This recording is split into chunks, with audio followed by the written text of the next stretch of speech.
What is up, guys? Welcome back to the Verse Crypto Channel, the most savage and degenerate crypto channel out there. My name is Khaos Kris, and I'll be your host today. Before I this video, smash that like button, hit the subscribe button, and turn on bell notifications so I keep you guys updated with the latest, greatest news and information within the space. That being said, let's hop right in this video. As always, I have another awesome live stream for you guys today. Today, we're going to talk about PulseChain, dive into some altcoins, and I'm just going to talk about some alpha. Unfortunately, H-nomics was unable to attend this live stream, and I had the option to either cancel it or I'll just do one real quick and we can just talk about some stuff I've seen on PulseChain because I haven't really done one in a minute. And so I decided, since you guys logged on and you guys are absolutely awesome, I'm going to give you some alpha. We're going to talk about projects. We're going to talk about moves. We're going to get to the nuts and the bolts and talk about all the stuff that you want to look at. So I'm doing a little freelancing here, but hey, man, it is what it is. That's just part of crypto, and the show's got to go on sometimes. So to start off, let's just do a little present. Let's do a screen share and just share this. All right, now we put me in the lower corner. All right, so where are we right now? That's the real question. And if you guys are in PulseChain, you better be watching Bitcoin like a hawk, because Bitcoin's going to be the best indicator to whatever move you want to make. And the reason why I say that is just zooming out and just looking at the charts, and forget all this like green candles and all that stuff. When Hex pumped, actually, excuse me, when Bitcoin hit this top right here, we had an Ethereum top that was about a month later, and then a month after the Ethereum top, we had a Hex pump. So typically, Hex, when it starts to pump, it's usually about 2 months after we see the Bitcoin top. I'm not really sure why that is. Some people speculate that this could be potentially some sort of artificial pump, or we're actually not artificial, but basically Richard could potentially be buying up the coins and creating like a big like whale address through it or whatnot. I'm not really sure, but on-chain analytics have shown that coins are being bought through one of the sacrifice wallets, and we'll talk about that in a minute. But ultimately, when we start to see Bitcoin top out, so basically it's basically going to come up here, then go down, and then we're going to hit somewhere right around the 100K range. I'm not really sure if the top of Bitcoin is going to be 70K like everyone says. I'm not even sure if it's going to be $1 million, but I'm pretty sure it's going to be somewhere between this 100K mark and this 120K. So when that happens, that's when you got to be on high alert when you're looking at PulseChain, because that means you're going to see the top of PulseChain come right after that. So that was a big piece of news I want to show you.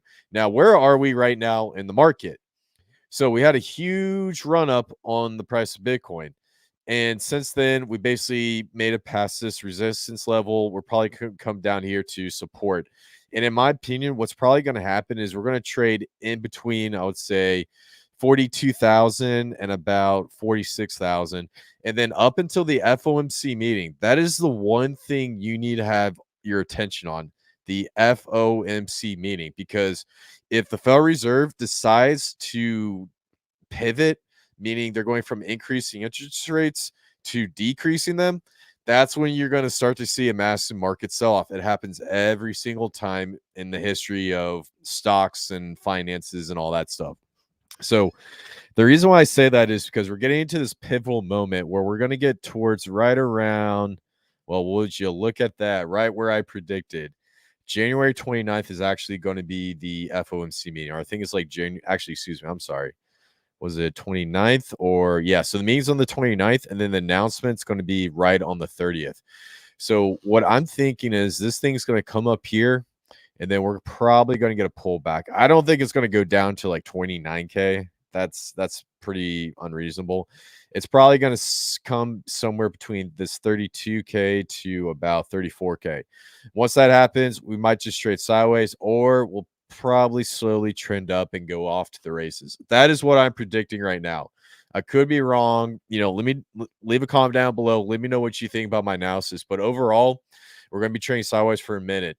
This might not be the best time to start accumulating some of these altcoins, because if we start to go down, that's when things are going to get slaughtered. But that's just my opinion. Now check out what's going on with crypto bubbles. So right now on crypto bubbles, EHEX absolutely up, man. Look at that. 127% for the week. I can't remember the last time I seen EHEX pump this crazy. It's probably one of the greatest feelings ever. SEI, if most of you guys know, SEI, a very big play. It's a layer one blockchain. I believe it's called a generation 4 blockchain. This blockchain does not have a token release until the summer. And because of that, not many people, because of that, a lot of people are jumping in before that token unlock. And some people think this could potentially get to a $50 billion market cap, which is pretty crazy. Now let's move over to the top 2 hundo. Let me get my water. Sorry. I have my mighty jug. I love this jug, man. Thank you. So looking over here, we have the PIF network. This is an oracle on Solana. A lot of people are bullish on it. They think it's gonna be a main competitor to Chainlink. I haven't really looked into it, so I don't know too much, but a lot of people think it's a play. Storage is doing really well. And I have no idea what this meme coin is. Oh my god. Oh man, these guys are crazy. So really, really good stuff. Now, let me remove the screen share real quick and let's just check out comments before I go to it. My man, what's up, David? It's always good to see you, dude. I can't get no sleep. UK listener, waiting for some info. Always appreciate your input. Good stuff. Romo Perez, good to see you, man. Always good to see you, dude. Shout out to Goo God, my boy Goo God, the biggest degenerate in the chat, dude. When you guys get a chance, please follow Goo God over on Twitter. Goo God Pedi BWPTC, about to surprise a lot of people. Yeah, man. We'll get a little bit more into that later, but yeah, those things are absolute sleepers. Will he be long? Don't fade blast. Oh man, yeah, blast. We can talk about that in a minute. RH coins be pumping, yes, sir. Oh man, I really appreciate you. Shout out to you, Willie B. Always good stuff. And always, guys, show Goo guys some love. Awesome. Now, let's take a look at the price chart of Wrap Pulse and just get a little breakdown of where we're at right now. So, right now, basically what happened was we're slowly trending up here across the board. Now, a lot of people thought this was just like a massive accumulation. Well, this is where things get very, very interesting because right here you see a green candle and just goes up and into the moon, and we're basically back at sack price. Now, the reason why this is important to look at is because this green candle was based solely on the fact that basically we found news that Richard Heart was coming in and he was slowly, well, excuse me, not Richard Heart. The Hex Sacrifice All was coming in and slowly accumulating pulse over time. That's part of the reason why we're seeing this constant uptrend before we got to this point right here. And to be honest with you, if this kept following this uptrend, we probably would be at sack price by February. Now, the reason why we had this huge green candle boom right here back to the original sack price is because of 1 second, guys.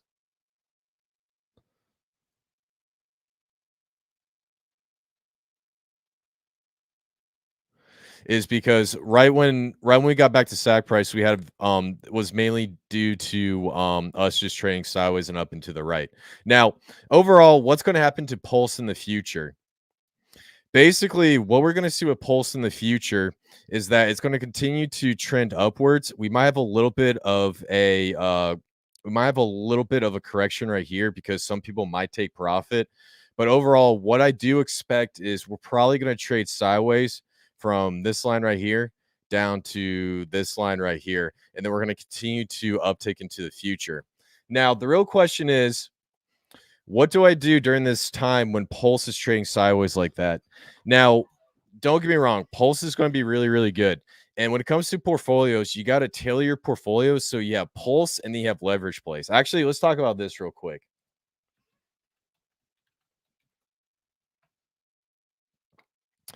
Now, I want to talk about an ideal portfolio because this is going to be important for the rest of this live stream. Now, the one thing I find that people like to mess up on is they go a little too crazy on certain things. So let me do present and then we do a screen share. So when you're trying to when you're navigating the Pulse ecosystem, basically this circle is just going to be your Pulse bag. What I recommend you guys do is come in here and at least get somewhere between, I would say, 60 to 70% Pulse just right off the bat. Now, with this part, a majority of your holdings should be in Pulse, and the other parts are going to be just small altcoins that you want to get into. So this right here is going to be 30 to 40% right here. Now, within this 30 to 40%, you're going to want to look at altcoins like PLSX. Maybe look at some cool coins like Alien. I and then maybe get some SparkSwap. And so the idea is if you were to do this, what you're going to do is you're going to make these small bets because these are going to appreciate much quicker. And then you take profit straight back into Pulse right here.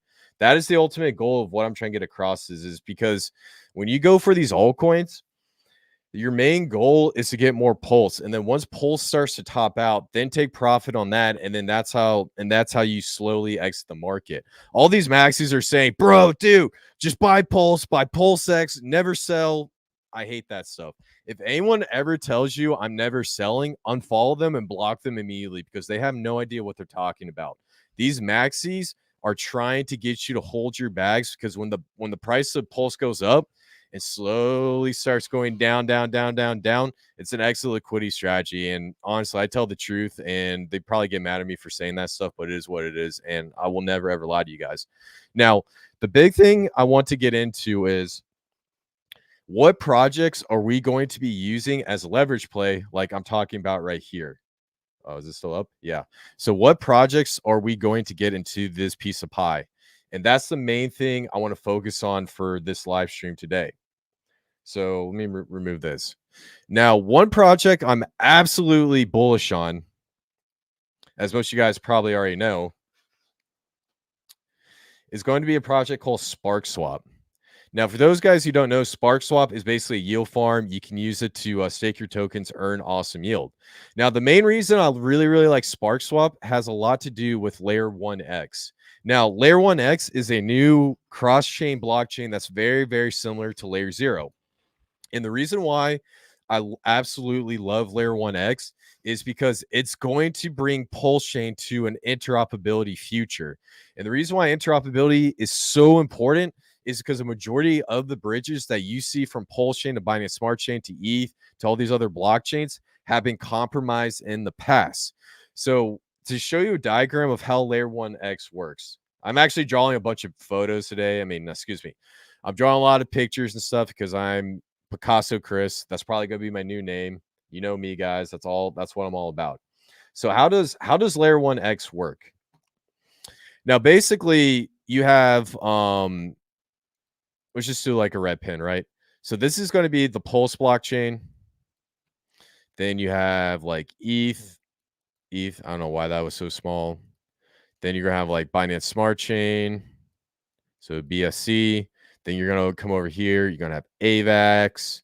And then if I recall, they're actually going to have Solana. And then I think the other one they're having is like Phantom. And then there's probably like 2 or 3 more, but I'm not going to go through every single one of them. So right here, you have all these major blockchains. And so how these blockchains work is if you come in here, basically what they do is they do these like little blue bridges. So BSC has a bridge to Solana. Solana has a bridge to Phantom. Solana has a bridge to Pulse. Well, actually, no, that technically doesn't have a bridge to Pulse. We're not going to do that right now. And then if I come over here, Pulse has a bridge to BSC. AVAX has a bridge to BSC. ETH pretty much has a bridge to all of these. And as you guys can see, with each and every single one of these bridges, it creates this like massive web of clutterness. And some of these bridges could get compromised because in each of these bridges, they have over millions of dollars. So this can have like 50 million. This can have like probably like 10 million. And I think the PulseChain bridge has something like 26, maybe I think it's like 75 million or something. So over time, this starts to become extremely long story short, it does not become that much efficient. Now, what I'm going to do is I'm going to delete all these bridges and I'm going to explain to you how Layer 1X works. So What Layer 1X does is it comes in here at the center of all these blockchains, L1X. And basically, it has something called cross-chain liquidity pools. And so basically what it does is it basically uses technology where it says, okay, so over here we have like the BSC token, and then over here we have the AVAX token. If we have a liquid token through the L1X network, we can automatically swap your AVAX token over to BSC, not using a bridge. And so basically you have these liquidity pools on each of these chains that plug into L1X, making it bridgeless. Now, the reason why this is extremely important is because right now, PulseChain has only one bridge from Pulse to Ethereum, and then they also have a bridge to Binance Smart Chain. And then over here, I believe they have a bridge to Arbitrum, and that's all through SparkSwap. And then I also believe love.io has a bridge as well. So right now, the Pulse chain can only go to Arbitrum, Binance Smart Chain, and Ethereum. One second, I need to get some water, guys.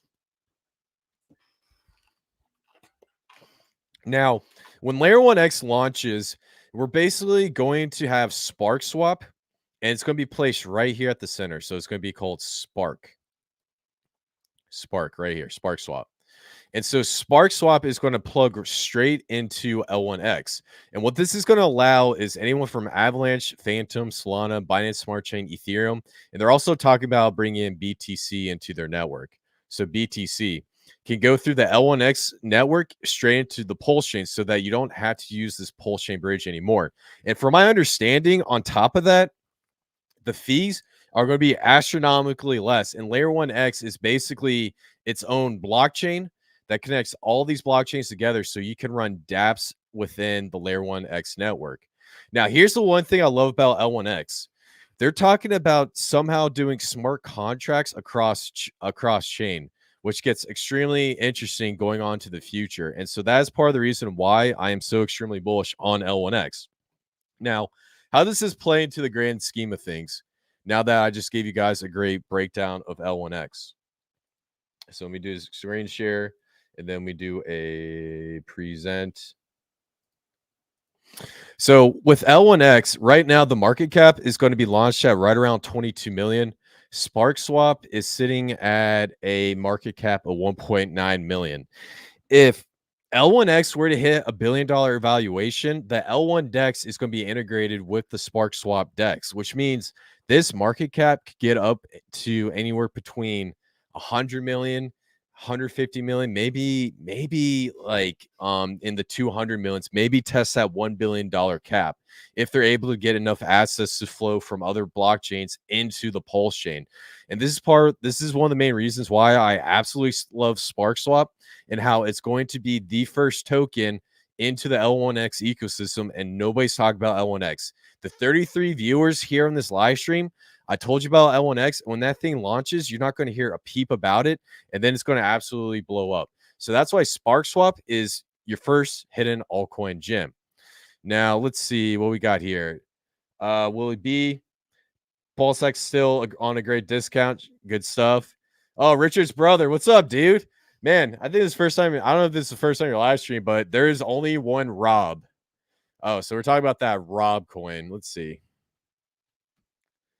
I'm gonna take a look at it right now. Rob coin. So this one has only one coin. Man, this price this is at $142,000. Dude, that is crazy. And the market cap's 142,000. The liquidity is 4.7K. Dude, this thing's actually ripping a little bit. That is crazy. Let's take a look at this. Dang, dude, a 12x. Holy smokes. I did not expect. Dang. Yeah, I guess there is only one Rob. Yeah, man. Shout out to Richard's brother, dude. That's absolutely crazy. I remember you posting that on Twitter. I'm so surprised I didn't actually dive into it right now. But man, dude, you got a token worth $142,000. So definitely really good stuff. Now, let's move on to the next thing. We had some. Oh wow, what's this? Oh, we got super chat. What's up, Soldier USAF? I believe that would be USA, United States Air Force. Hey, Kris, in your humble opinion, What is a reasonable price that Pulse and PulseX can reach if you were being modest? Okay. All right. Yeah, I was thinking about gatekeeping this, but I'll talk about this. All right. Now, here's the thing. Um Everyone's going to sit here and basically tell you guys that Pulse is going to do 10,000x.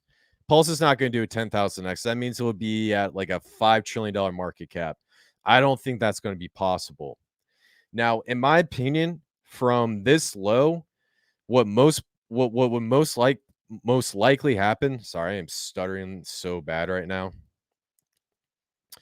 If we take a look at this price, the best case scenario that I can see Pulse doing is somewhere between I would say 100x to a 300x, which would put it near a penny. And so, based off of what we're seeing right here, 657 million times, well, actually, no, this is from the bottom. Sorry. So, realistically, I would say the top amount would be a penny.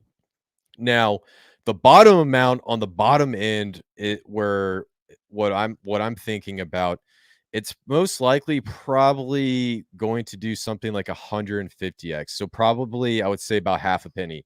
So I would probably say about half a penny to a penny. Now, some things that you can do when the price goes up, if you get into, I would say, when it comes to ranges, if I got into, was it 3 zeros and a penny, I would probably use this as a profit taking mark as well. And then as we start to slowly climb up from a 10x interval from there, that's when I would slowly start taking profits, because here's the deal.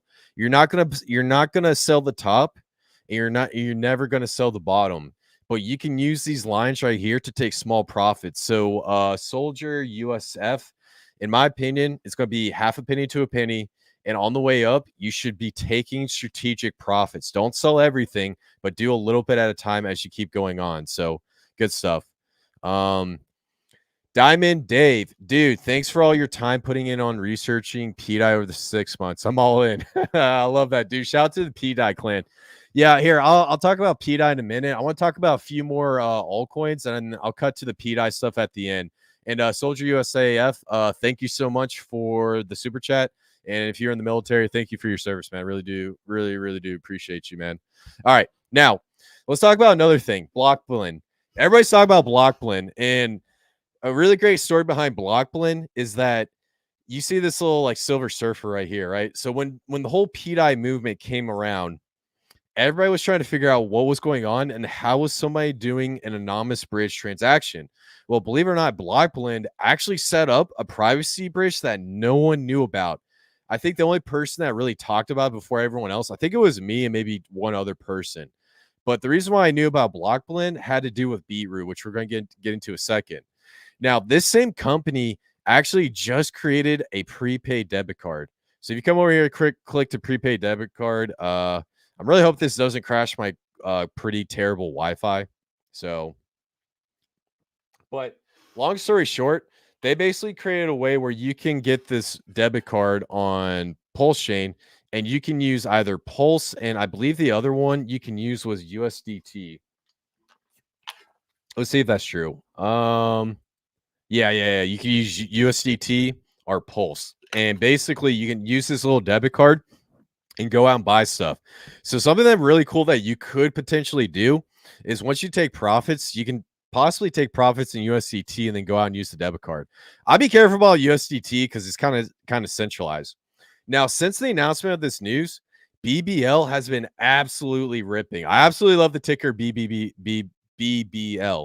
But essentially what happened was the price went down, and then we started to bottom out right here.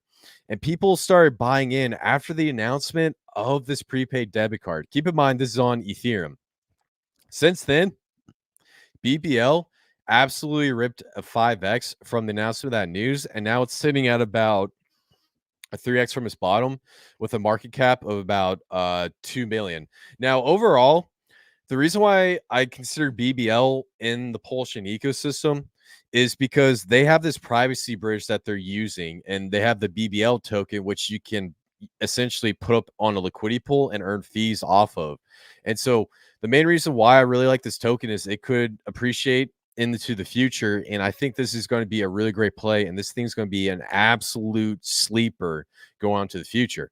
And also, if I recall, I think BBL is also on PulseChain.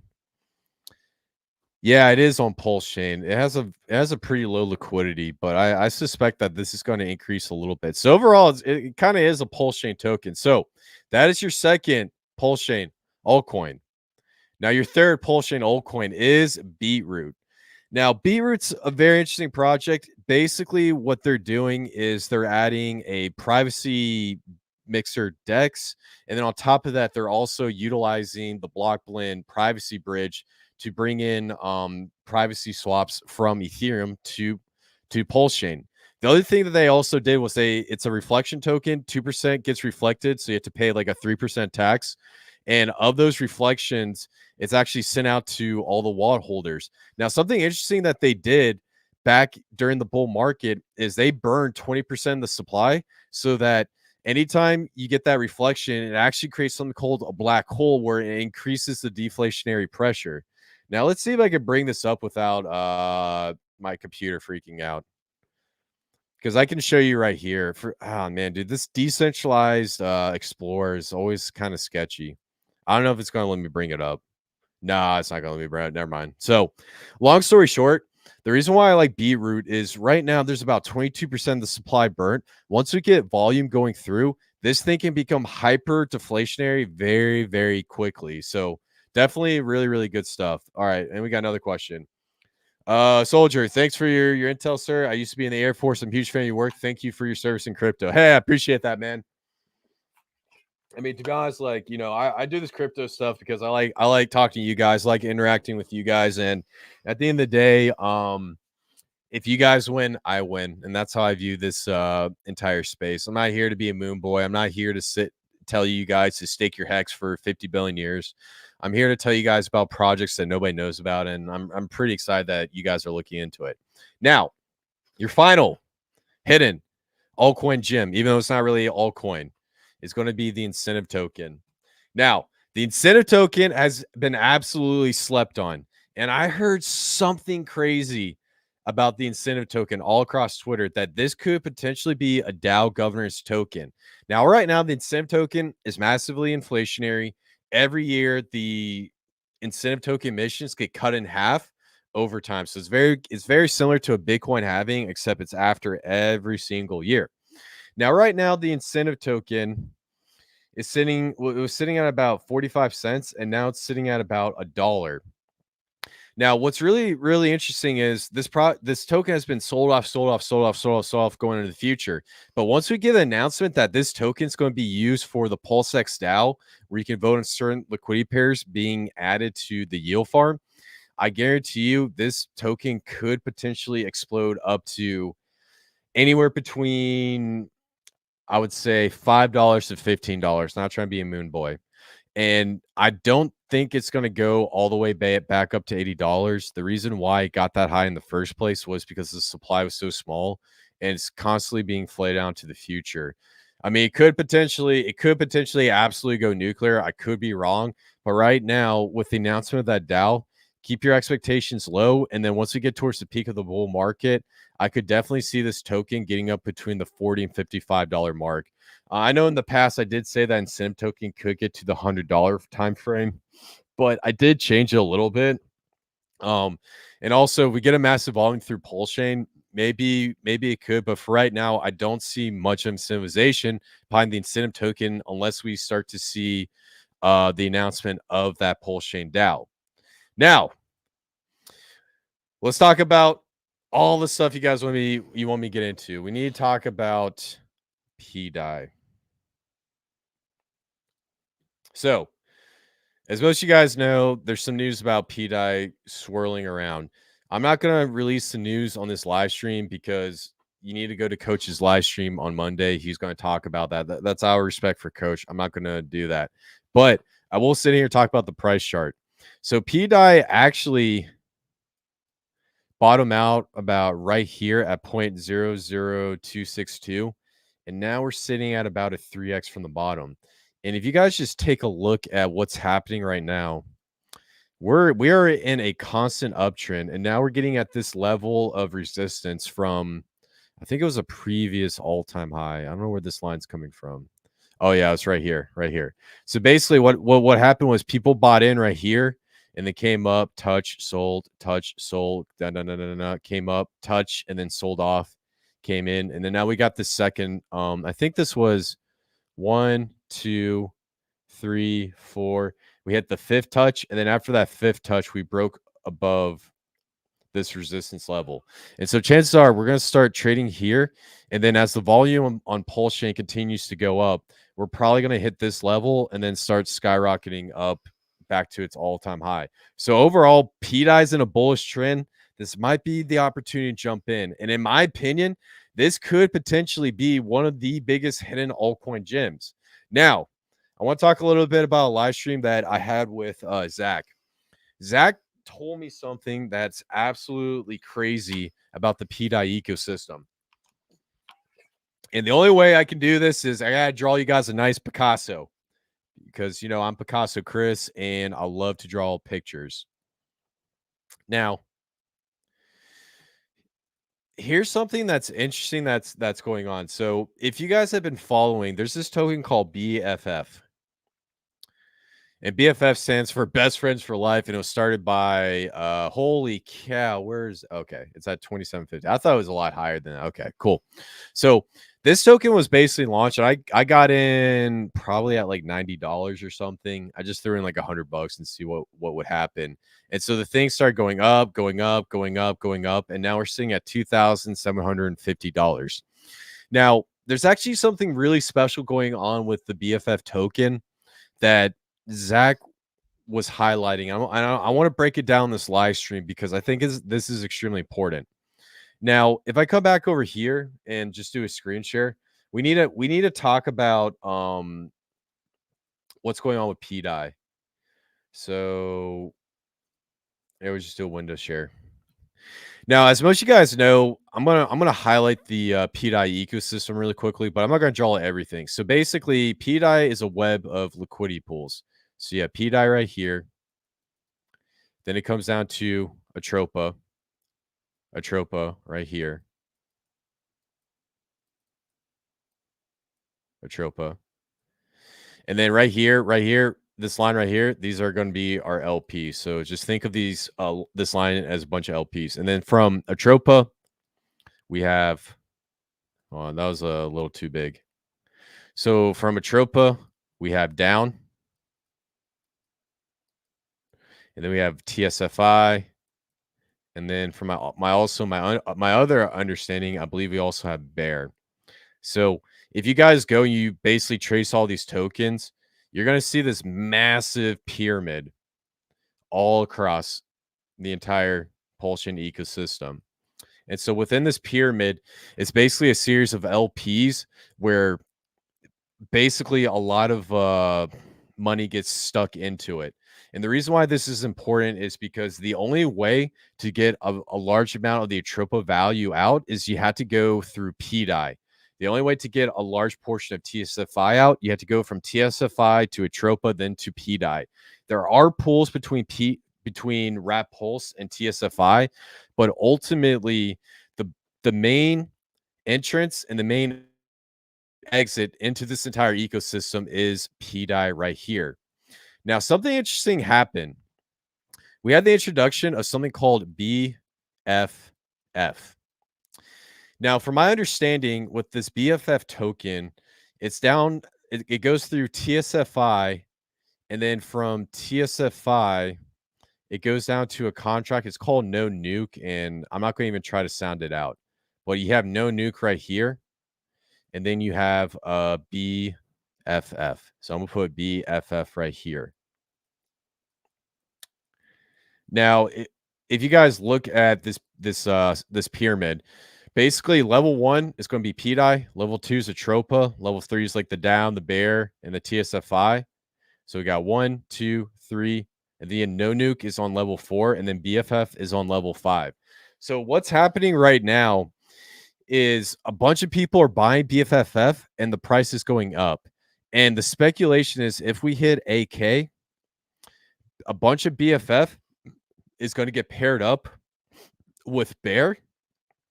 And also a bunch of BFF is going to be paired up with a bunch of other altcoins for the big whale holders. And so the main reason why I'm talking about this BFF token is because I'm trying to wrap my head around it, because I'm not a big fan of all the Maria stuff, because it talks in these weird codes and stuff. And I'll explain that in a minute. But this BFF token, something's going on with it. And if it hits this 8K mark, I think that when it gets paired up with Bear, we might start to see the price of Bear skyrocket.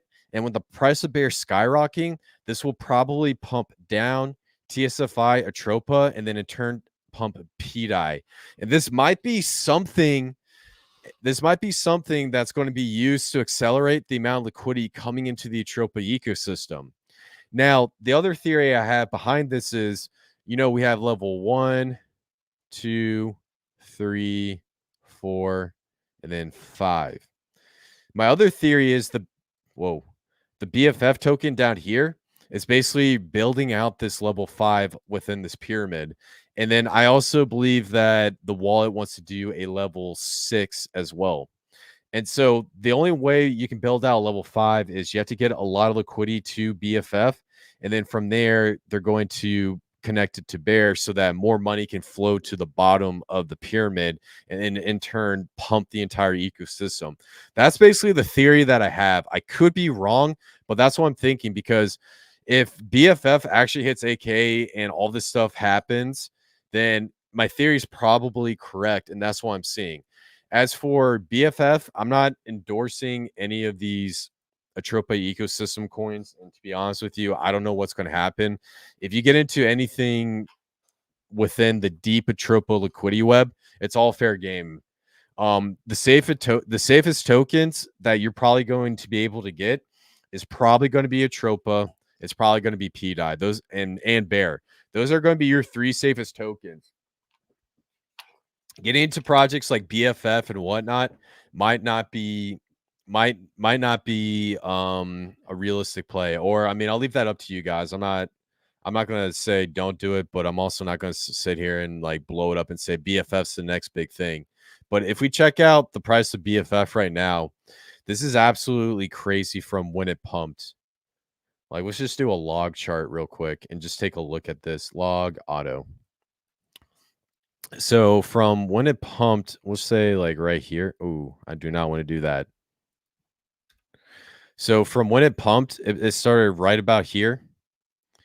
And holy cow, this thing went up. Dude, this thing went up 800 and this 831x. I mean, it's not a lot of liquidity with the wrap pulse pool. I mean, I'll show you like the no nuke one that I was looking at. It was BFF and there was this one. So this is like this is called no nuke right here.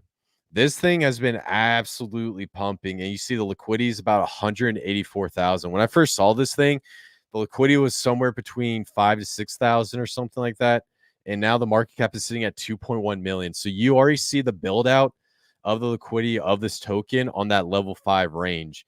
And that's what I think is happening is there's an incentivization to build out that level right here. And this thing has absolutely just been going nuclear since it launched. Yeah, so that's a little bit more of a prettier chart. So wait, I don't know about that. Well, let's go right here. Huh. So maybe it wasn't as much as I thought. Oh wow, it's actually even more. 906%, 906x. Jeez Louise, that is so crazy. That thing absolutely skyrocketed. Wow. Well, there you guys have it. So BFF is like a next level being built out going on to the future. No, so really good stuff. All right, let's see if we got any questions. Heck yeah, boys, we're gonna be rich. Love that. Okay, I don't want to see that. Landscraper, what's up, man? It's good to see you, dude. Good stuff. Awesome. Yeah. So if you guys got any more questions or comments or whatever, leave them down below. I could turn this into an AMA. Overall, the PulseChain ecosystem is doing really well. As for Pedi, let me check out Pedi real quick. I haven't really gone into the price right now. So with this uptrend, if we continue this level, I have a great feeling that we've been testing this resistance for a little bit. So the next jump up is probably going to be at that 0.001 mark. And we're probably going to trade around there for a little bit. And then we're going to jump up to the 0.015, so 50%, and then move up. There's a good chance that, we might get more of a run up. And once we test out this level, that's when we start to see things get real in the field. But overall, a nice slow uptrend. We're starting to see a build out of another level within the Atropa ecosystem. And hey, man, there's a good chance that we might see some craziness behind the Pedi. I mean, honestly, this has probably been one of the craziest PRC 20 I have ever seen on the PulseChain. But overall, it's definitely a really good play. Oh yeah, and then also another thing. Let's talk about Wrap BTC. So this thing got absolutely fudded into oblivion. I have no idea. Well, actually, I do know why it got fudded. So basically, what happened with Wrap BTC was right here. Richard Heart released the video. He said that I'm not sure if Wrap BTC is safe. It has admin keys, and from there it dropped 28%, and then now we're sitting at about 36%. So here's my overall thoughts on Wrap BTC. Yes, the contract code does have admin keys. I can't remember the company that founded Wrap BTC, but they do have admin keys, and that's also on the Ethereum blockchain, not just the PulseChain one. I want to make that crystal clear. It's on the Ethereum blockchain and it's on the PulseChain blockchain. So this isn't anything new. Also, 50% of these PRC 20 copies do have admin keys. That is true as well. The point I'm trying to get across is the likelihood of something crazy happening to this code is going to be slim to none, because what they're doing on Ethereum, they're not focused on the PulseChain. They're not focused on these copies. They're not focused on what's going on right here. So the scenario that everyone keeps talking about, the likelihood of this apps happening is going to be slim to none. And in my opinion, I do think Wrap BTC has a very, very strong narrative. And the strongest narrative behind this coin is, can this price surpass the price of Bitcoin? That is it. A lot of people think that if PWBTC has such a small supply, I think it's like somewhere right around 100K coins in circulation, there's a good chance that there might be a narrative saying, hey, let's get Wrap BTC to parity with Bitcoin. How crazy would that be? And you will see a movement behind it. And the thing I will say is, if there was any messing with the admin keys on the PulseChain, I guarantee you that will be a huge PR nightmare for whoever founded Wrap BTC. Now, please keep in mind, I'm not endorsing Wrap BTC. I'm just giving you guys my overall thoughts. I could be wrong, but all these doom and gloom scenarios have yet to happen. And so I do think Wrap BTC is one of my favorite PRC 20s, and I do think there's a strong narrative behind it. Cool. What's this? All right, hold on. Let me drink some more water. All right. What's a modest prediction for PulseX, sir? Do you think that PulseX will outperform PulseChain? PulseX is down a lot more than PulseChain. It has more multiples to get to sack price. Okay. That's actually a very, very great point. Now, the reason why PulseX has more multiples than PulseChain is because not many people got into the Pulse sacrifice. So what they actually did was they said, okay, it's because we didn't get into the Pulse sacrifice, we're going to sacrifice for PulseX and then convert PulseX to Pulse when the PulseChain launches. And that's how that happened. Now, modest price for PulseX. I don't believe PulseX is a $4 billion market cap. So I think Dex Screener screwed that up. I do not believe this whatsoever. Now, PulseX is sitting at a 0.00. It's 4 zeros and a 2. Realistically, I could definitely see PulseX appreciating a little bit harder than Pulse. And the reason why I believe that is because I think the buy and burn, the volume, is going to increase the burning of these tokens. And I also think that there's more incentivization to hold PulseX because it can actually appreciate a lot faster. So in my opinion, from the bottom I think the bottom was like right here. So we'll just say right here. I could definitely see PulseX hitting somewhere between, I would say 200 to 400x. So let's look at a 200x. Oop. I'm gonna flatten this out so we can get it up. I'm trying to get you the exact price is what I'm thinking. So at 200x, it's going to be about 0.002, and then at a 400x,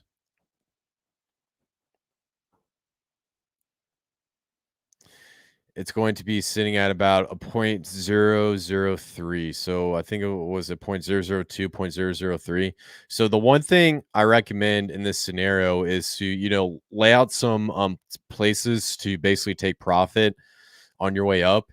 And when you do that, you're going to set yourself up so that you're not just holding the bag at the end of this, because chances are the price of this token is just going to go up and then come back down. It always happens to every token. So the thing I suggest is, look at that range and then always, please start taking profit.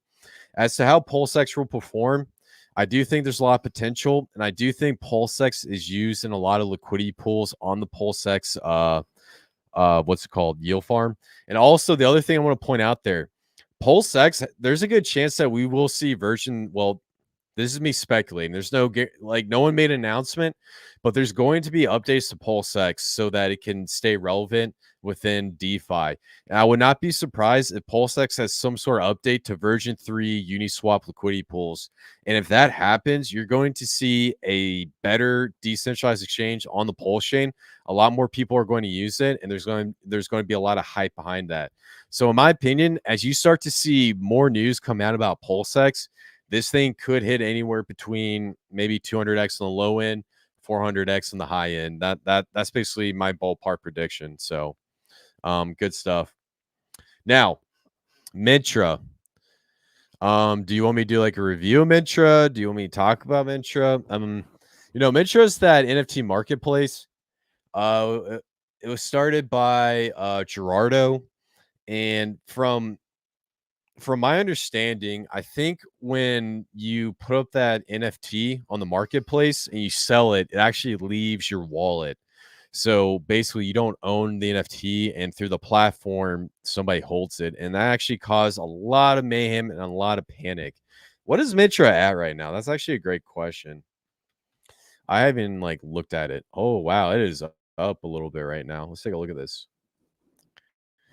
Dang, Mintra is it's starting to get some legs. I'm actually really surprised. This is pretty impressive. I like that. Okay. So let's see what we're sitting at here. So basically it went down, everyone started freaking out. Had a massive wick right here. That's crazy. Someone sold a bunch of it. It looks like a whale got out or something. And now it's starting to appreciate. So it's only up. Oh wow, it already appreciated about a 4x. Okay. So here's the deal. There's going to be a 9mm marketplace, and also on top of that, you're going to see a competition between, I believe the other one is the Hocus Pocus market. So you got 3 NFT marketplace. You got one through 9mm in the HOA squad. You got one through Hocus Pocus, and then you got one through Mintra. Out of these 3, I would probably pick which one you think is going to do the best. And in my opinion, I think the 9mm token that's launching their own NFT marketplace, I think that's going to be the best one. Plus, the 9mm has a decentralized exchange, NFT marketplace, and they have a token revenue model where basically they burn tokens and they also pay out yield to token holders. So in my opinion, I really like 9mm a lot. But with Mintra sitting at about a $10 million market cap, if they can get a majority of the people to launch their NFTs on their marketplace, this could potentially get up to $100 million market cap. But in my opinion, I don't see it being a high appreciating asset. They could add some future utility. I know a lot of people that are into NFTs, and if you're a big fan of NFTs and this is your space, maybe you should consider checking out these marketplaces. But overall, I don't know enough about it, and my focus is on elsewhere. So good stuff. Yes, sir. Check the chart. Snowflake Society, a 19K buy will do that to a chart. Mentra. Oh, you're talking about this right here. Yeah. Yeah, that's pretty crazy. It looks like a whale just got in and people are just getting in after that. So good stuff. Great stuff. What do you think about Internet Money 600K $1 million market cap? All right. So Internet Money, I'm actually in this one. Actually, wait. No. I'm in time. So there's two tokens. There's the Internet Money token, and then there's the time token. Internet Money is like a weird, well, it's not weird, but you basically hold a token and you choose to burn a bunch of them and yada yada. It's like a store of value project. I'm in the time dividend. So here's my thoughts on time. MetaMask is extremely centralized. On top of that, a lot of these wallets are basically getting attacked. And it seems like MetaMask and a lot of other places are being like centralized and being controlled. So we're starting to see control of the blockchain through the wallet level. And wallets are the main entry into decentralized finance. Now, the one thing I will say about Internet Money, KG, he's a really nice guy. He's very positive. He continues to develop. He talks to people in the community. He continues to develop. Maybe, the Internet Money wallet isn't necessarily up to the same par as MetaMask, but they're constantly developing and they're constantly innovating so that this wallet can get to the same level as MetaMask. And in my opinion, if we didn't have Internet Money and all we had was MetaMask, they could definitely hit the PulseChain ecosystem so hard. So, in my opinion, I think the time token, this thing could get, if most people start using the time wallet, um, I personally think that the time dividend token could hit a market cap anywhere between 100 million to 150 million based off demand. And what's really cool about the time token is if you just buy it and hold in the wallet, you actually earn fees generated from the wallet through token holders. So it actually incentivizes a lot of people to hold that time token. And so in my opinion, this thing's an absolute gem. I think this is going to be one of the biggest runners on the Pulse chain next to other projects like SparkSwap and the ones that I covered earlier. So definitely really good stuff. So big fan of the time token. Now, there's also another token. Somebody was telling me about Blast. All right, so let's talk about Blast real quick. So, this thing has been doing absolute numbers. Look at the overall numbers right now. So, since the launch of Blast, let's see. It went up about a 48x. Now, this is covered on what was it? Shell Tank, I believe. No, it was on Crypto Kings with B-Roots and Ian. Basically, this is like a gamified meme version of a coin where if you buy and sell, all the token holders earn a massive amount to yield in Pulse. And so what's really interesting about this token is it gets into this game theory where is when are you going to buy, when are you going to sell, when are you going to take profit? And if you take profit, it has to be in large sums. So overall, I mean, this is a really great meme coin. I kind of missed the boat on this one. It's at a $6.8 million market cap. This thing could skyrocket a little bit, but when I see a market cap that high, I usually steer away from it because there's not that much of incentive behind it. But overall, you guys should check it out if you're into this type of stuff. If I were to see the price of token go up and I see some sort of dip that brings it down to right here, I might consider getting into it. But right now, with it being so high up here, I'm probably not going to stick away for a minute. Uh-oh. There he is. What's up, brother? How you doing, man? Hey, I can't hear you. Can you hear me? Let's see. I can't hear you right now. Let's see you can get going.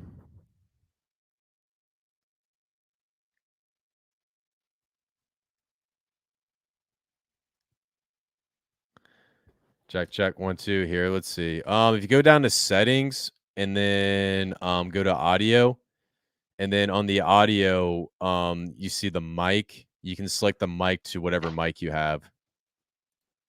Oh, I can hear you now. Can you hear me? There we go. All right, I'm in. Sorry about that. I'm an hour late. I had What's up? a 1 hour wrong time, man. My bad. No, man. It was my bad. I should have specified. No, you did. That was You my did say fault, dude. Eastern time. I'm the one that messed it up. Hold on 1 second. Okay. Yeah. It's cool, man. Oops. Looks like you recovered though pretty good. Let me get a different one. Yes. Yes, sir. No, yeah, we good, man. No, we just been talking about altcoins and stuff, and curious to get your opinions on some PRC 20s, because dude, you're the absolute PRC 20 champ, man. So, but yeah, yes, really, sir. Well, I appreciate that. Thank you. Yes, looks like it's starting to fire up. So yeah, man. Yeah, dude. So yeah, let me do a quick introduction, guys. So we have this live stream today, brought on H-nomics. We're gonna talk about all things PRC 20. We're gonna talk about the Pantheon. We're also going to get a little bit into Pedi. Can't go too far deep on it, but we're going to talk about some highlights. So we're going to do an extra longer live stream. We're going to have this be a 2-hour live stream. Absolutely love this. We already did an hour, so we're going to do an hour after this. And yeah, man, it's going to be sick, man. So H-nomics, man, it's been it, man. What you been up to, dude? Just grinding, man. It has been crazy. So my real life job's an insurance brokerage, and we have a freeze that's going to be coming in here, and so I have been auditing our policies and making sure everybody's good. So anyways, yeah, that's been a fun couple days. So That's all good. But other than that, just looking at charts, man. Just looking at all this exciting stuff, building my YouTube studio as you can see here. And so I'm going to be firing up the good old YouTube channel here soon. So that's what I've been up to, man. What have you been up to? What's good on your side? That's exciting, dude. Oh, not much, man. Just been researching PRC 20s, just been looking at other blockchains, just being an absolute degen, and the Pedi firing up right now. And last time we spoke, I think the Maria stuff happened, and then we kind of just took a break. And at that same time, the SEC hit the PulseChain really, really hard, and we just got an announcement. Uh-oh. It's kind of glitching up a little bit. Can you see that it's at least it is on my side? Oh, can you hear me? I can hear you now. Yeah, now it's better. Oh, you're glitching a little. No, I'm glitching here. Now it's better? Okay. Yeah. Try to take your camera down to like 720 or something. Maybe that'll do it. Yeah, it's super high definition over here. 480. Yeah, try 480. Let's see. I can even go down to 360. I just want you guys to see this sweet camera setup back here. Here we go. I went down to 360. And then all right, let me go down one just in case. All right. All right, what about now? Let's talk. Can you hear me? I'm good. Yeah, I can hear you. Is it better? Hear you solid. Yes, sir. Okay, cool. Yeah, we're good. All right. Yeah. So we just had the announcement. Richard Heart fighting the SEC, going to war, Brave 300, battle for Monopoly. What's your thoughts on Richard Heart fighting against these guys? Oh, I love it, man. I think it's a lot of fun. I think I talked to you guys about it on the channel before, but if you don't know, I was big in the XRP. I wasn't big in it, but I was following the XRP stuff very closely, kind of how all that went down. And this is just an entirely different game. I mean, I think I had a tweet where I kind of like highlighted XRP was really proper about everything. It was just more of a standard lawsuit and kind of case. This seems entirely different. This seems like something that's kind of like a catch me if you can. It's like it's almost like more of a show. And it's, I don't know. I bet on Clown World lately. That's kind of my thing. It's like, hey, and this is like got Clown World written all over it, like all of it. So I'm loving it. Yeah, dude. I mean, it's crazy because it feels like he just dipped down and said, all right, you guys can't get me. And then out of the blue, he hires a team of super lawyers. I think it was like 6 or something. You look at their credentials. Seems like really a smart group of people. And bro, chart pumped. Everything went up. And on top of that, we found news that there's a sacrifice wallet buying up PulseX, and Hex. How crazy is that? all happen at the same time. Yeah. Yeah. No, we love that. I mean, that's I mean, that's crazy how quickly the sentiment can change. I mean, like that out of nowhere. So yeah, Yeah, I man. mean, it's exciting. It's exciting to be a part of. I mean, the whole ecosystem seems to be ripe and ready to go. And I mean, how do you think the rest of the market is going to be doing here? I think it's be a lot better. I think there's a lot more faith that we're seeing on the Pulse chain because a lot of people didn't want to touch it because it had that SEC essence on it, and it's something I saw with XRP last bull market because nobody wanted to get into it because everybody's like, dude, SEC, SEC, SEC. Mm-hmm. And that was the same thing with the Pulse chain. Now Richard's saying like F you guys, let's fight. And so it's gonna be a different scenario. And then on top of that, I had this theory that's basically there's a wallet buying up Hex, and that's part of the reason why I did a 10,000x. And I was pretty sure that was happening to Pulse chain.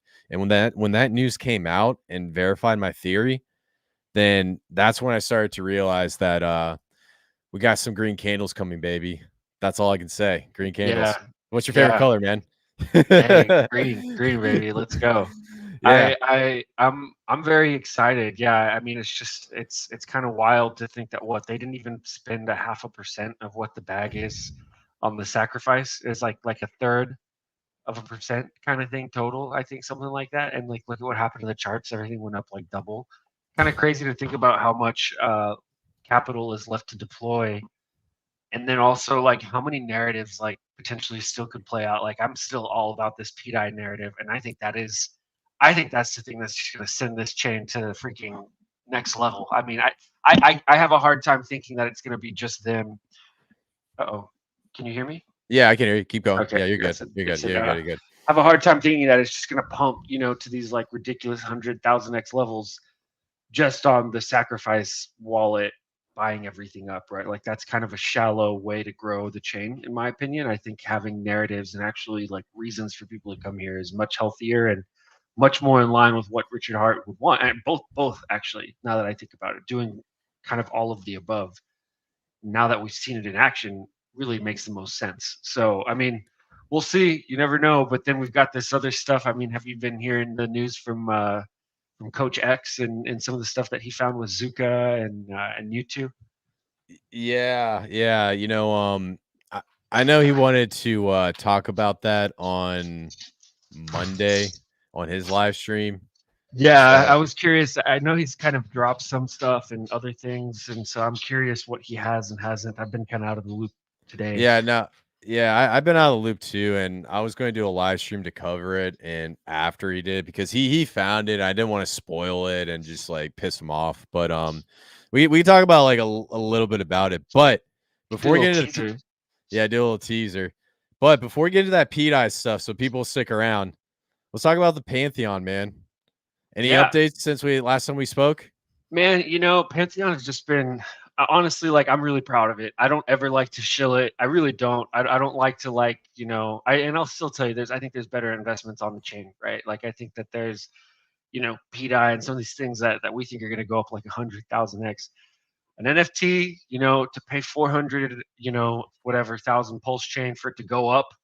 Also on top of Pulse chain going up, right? For it to kind of maintain that value, like Pulse 400,000 Pulse chain could be who knows, $1,000, and not long. Oh, can you hear Yeah, me? yeah, I can hear you. I can hear you. Okay, weird.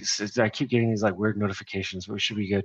But Yeah, anyways, I just want to there's lots of good stuff out there, but we have done an amazing job. I really appreciate the community. I don't want to like flood the bag or anything, but we really just appreciate the community and like what they've done, and like it's been wild. So I mean, it's yeah, kind of gotten to the point where I like it's been so good I kind of have to shill it. Like we have to do good. But yeah, this is basically it right here. We got these little pantheons. There's 5,555, and every time you buy it, we are permanently adding LPs. liquidity to the chain for eternity, essentially. So I'm getting very little income from this personally. Most of it is going all back to the chain or our staking pool. And then from what we do is we reward the community from the rewards that we get with the liquidity.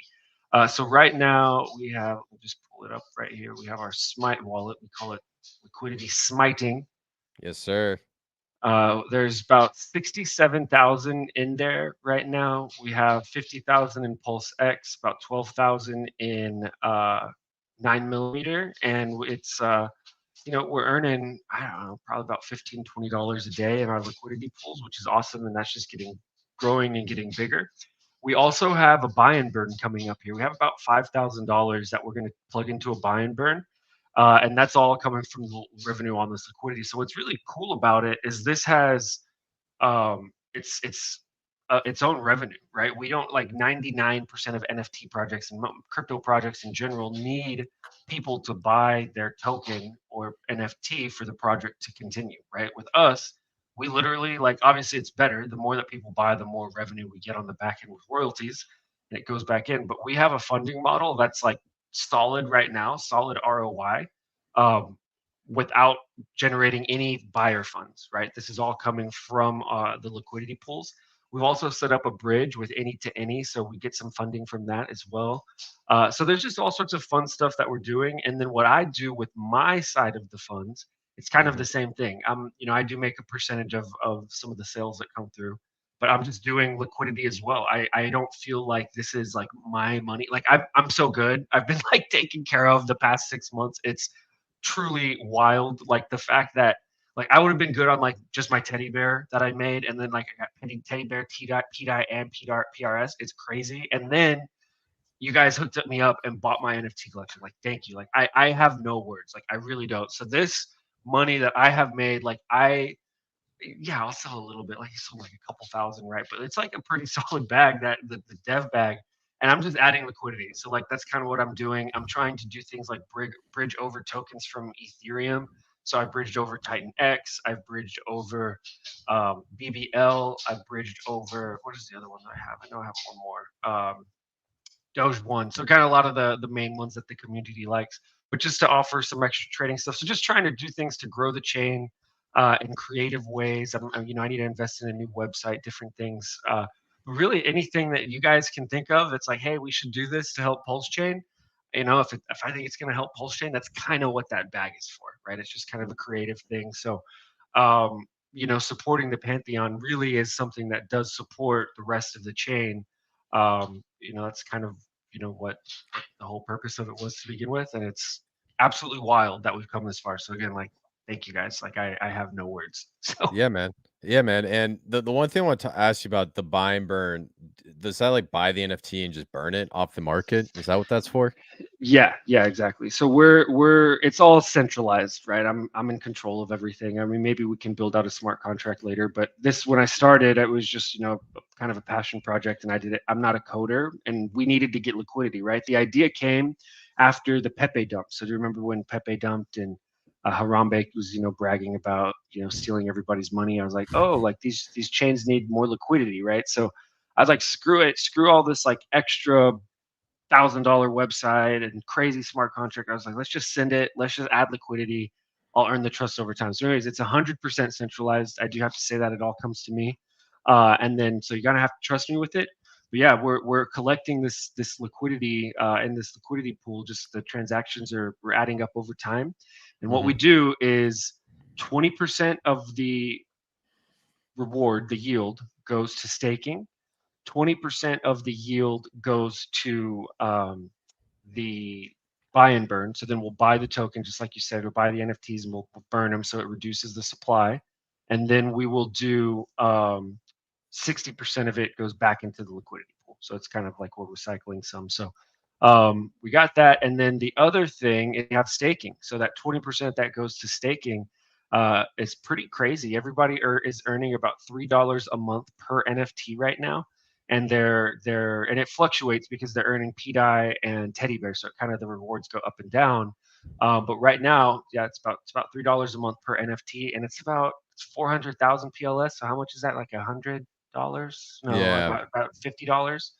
So if you look at that, you're getting your money back just on the passive alone in about 10 months, 10, 11 months. And if Pedi and Teddy keep going up, that'll be even better. But then, right, you also got to think about just buying Teddy and Pedi, right? I just have to say that, like, that could you can get your money back on that tomorrow and not have to, do it 10 months kind of thing. So anything that you invest in the Pantheon, I always like, no, who knows what's going to happen. It's more of just something to support the chain. If you like what I'm doing, to support me, who knows what can come from it. But, throughout that whole process, people are getting their money back throughout the staking. And let me go check on what we have here. We have 77% staked last I saw. Yeah. Which is pretty crazy. Yeah, everybody likes that passive income, man. We just got lucky with the Teddy and DAI buys. So let's see. Oh, it doesn't. Okay, yeah, here we go. We have 83% of the supply stake. That is wild. Like, I don't think I've ever seen anything like that. So I thank you guys again. I don't know what to say. Man. Hey, man, you did a great job setting that up, and it was great because right when the Pedi stuff came through, and then you're getting the Pantheon out there, you create a very great use case to not only promote the Pedi movement, but also give some sort of utility behind NFTs. And most people don't like NFTs, but the way you did it, man, you made it so that it's actually pretty likable at this point. So we'll just have to see how it plays out. Now, do you have any plans to add any new features or anything to the Pantheon besides like an updated website, maybe a second collection, anything in the works that you're thinking about? I don't know. I don't like the idea of doing all these second collections, second tokens, things like that, right? Because my opinion, like eventually, like, it's hard to make your money back, right? Like, eventually that Ponzi system just, nobody's going to invest in that. Like, oh, you buy this, you get this free, you get that free, you get this free. And it's just kind of, you just keep kicking the can down the road. Whereas I want to make the Pantheon grow, right? I want to make that floor price grow, right? Like, that's what NFT people, I feel like, had more collectors done that in the last bull run, instead of just like rinsing their community over and over again. NFTs might have a little bit better of a feel, but I mean, everybody just got scammed like over and over and over again. So I just don't want to do that, and I just don't have the time. I mean, I don't have the bandwidth, and I'm not saying it's bad. Like, I think the Tangang is doing some cool stuff with their NFTs on Friday, and I mean, I think that's great, right? It's not what I want to do with this particular project. Wanted to keep it so, but who knows if something comes up. I'm open to ideas. We have some funding, and if who knows, a game or something, but I haven't really thought of anything that's like constructive and creative and makes sense. I actually did have an idea for Teddy Bear though. Let's hear it. So we can do this potentially with the marketing wallet. Why don't we just make teddy bears and like make money and sell it and then make passive income and give it to people who stake Teddy? Like, we can do that with the Teddy marketing wallet. Like, I'm pretty sure we have enough money to at least get something started.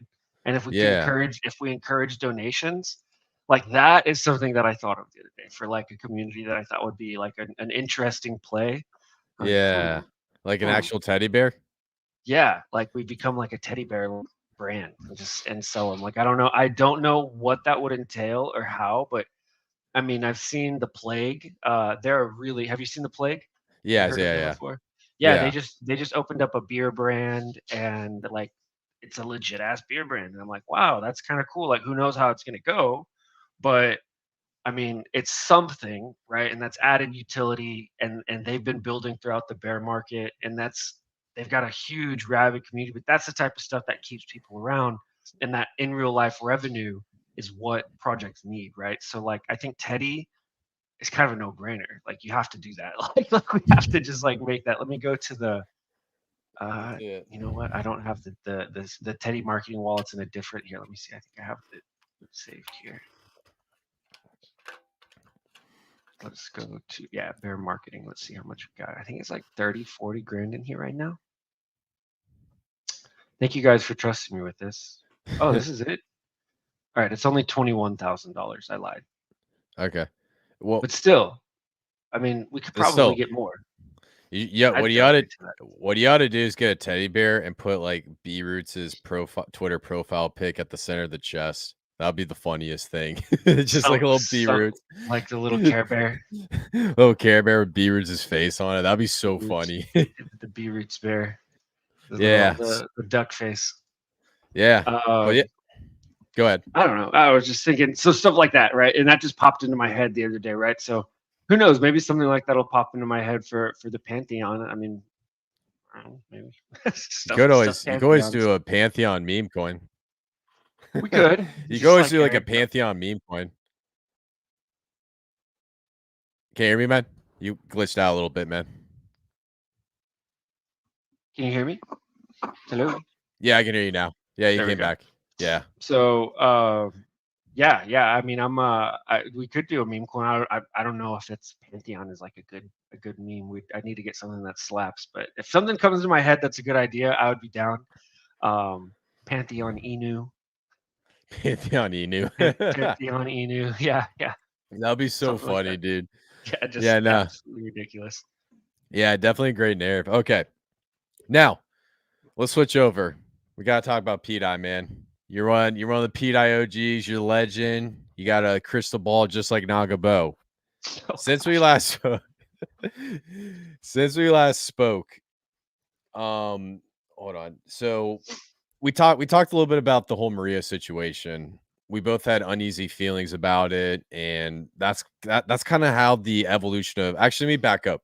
So when Pedi was in full swing, we were talking a lot about it. We were researching. You're on Twitter going at it with the maxis. I was live streaming every 2 to 3 days or something crazy. We were in grind mode, dude. Maria comes around, things get kind of weird. People just fade away, and I guess it kind of got put on pause. Since we last talked, Maria wasn't like the biggest thing that we liked a lot. Has your opinion changed about it? I mean, my opinion on Maria has kind of been the same. I feel like it's just been. I feel like it's connected somehow, and nothing else matters. Like that's kind of Right. like none of the in between matters. I don't pay attention, right? So that's kind of where I'm at with it. I probably should pay attention more because I know like she can be bipolar or whatever, but I think a lot of the FUD like came from the CIA token specifically. And in doing more research on that, like Maria, I don't think necessarily did anything nefarious on that. So I think everything's kind of flipped much more bullish. I have no idea. Apparently, like Zach is probably the person to talk to about Maria. He's always sending me like her messages, like, dude, she said this now, and I'm like, what does that even mean? Like, I don't know what that means. So I don't know. I think a lot of it is just the good and the bad from Maria is just all kind of like semantics, and it's all just either like shake out or bring people in. Like I'm not paying attention because I really do believe from the bottom of my heart that this is all a connection to add liquidity to the chain to help this peg. Like I just that's what I believe. And Yeah. I would have to, something crazy would have to come out for me to like disbelieve that and like not have that anymore. So I agree, man. I had a conversation with Zach about it. He gave a little bit of breakdown a couple of days ago, and I was just curious to hear your opinion. He actually blew my mind with the BFF token. I'm not sure. Have you got into the BFF thing or whatnot? I have not. I've been seeing it. What's the scoop on BFF? Okay, so here basically, I'm listening. Yeah, let me. I'm gonna draw this chart out real quick because this is the. Actually, I still got my little awesome drawing, so I'm gonna do a screen share real quick. Now, I drew this earlier. Basically, you have Pedi, which is like the first level. So you go from Rat Pulse to Pedi, and then Pedi goes down to Atropa, and then Atropa goes down into Down, Bear, and tsfi, and then tsfi is connected to No Nuke, and then No Nuke has a thick LP between BFF. Now, what's interesting about the Atropa ecosystem and these liquidity pools, when you plot them out and you look at the the thickest percentage liquidity pools, it's going to look like a pyramid coming down with different tokens at each level. Now, from what my understanding, No Nuke is at like the 4th level, and then BFF is at the 5th level. So what I think is happening is there's incentivization to add liquidity to BFF to build out the bottom of that pyramid so that we have another level of tokens that can increase the liquidity being pumped through the Pedi Atropa ecosystem. That's my theory. And to do something like that and to get value into that token, it takes a lot of economic energy and a lot of movement through those tokens, and this can only be community driven. So that's what I'm thinking, and this is kind of the diagram I drew out coming down here and looking at each of the routes coming all the way down to BFF.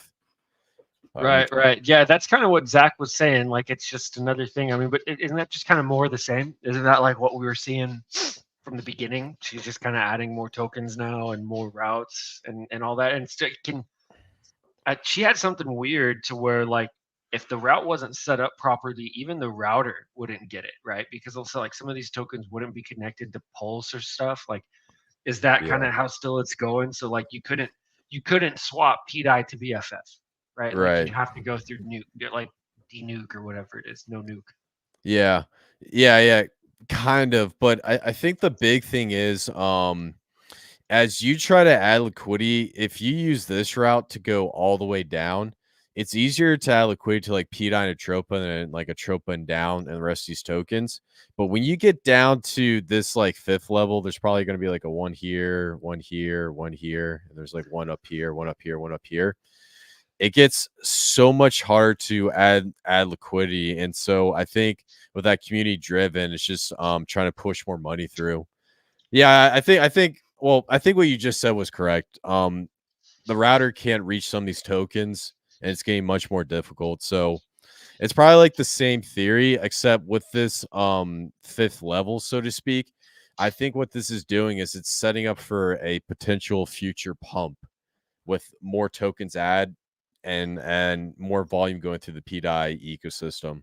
So that's just my theory. I mean, your guess is as good as mine. But you did say something interesting on a Twitter space about Maria and some sort of coded message.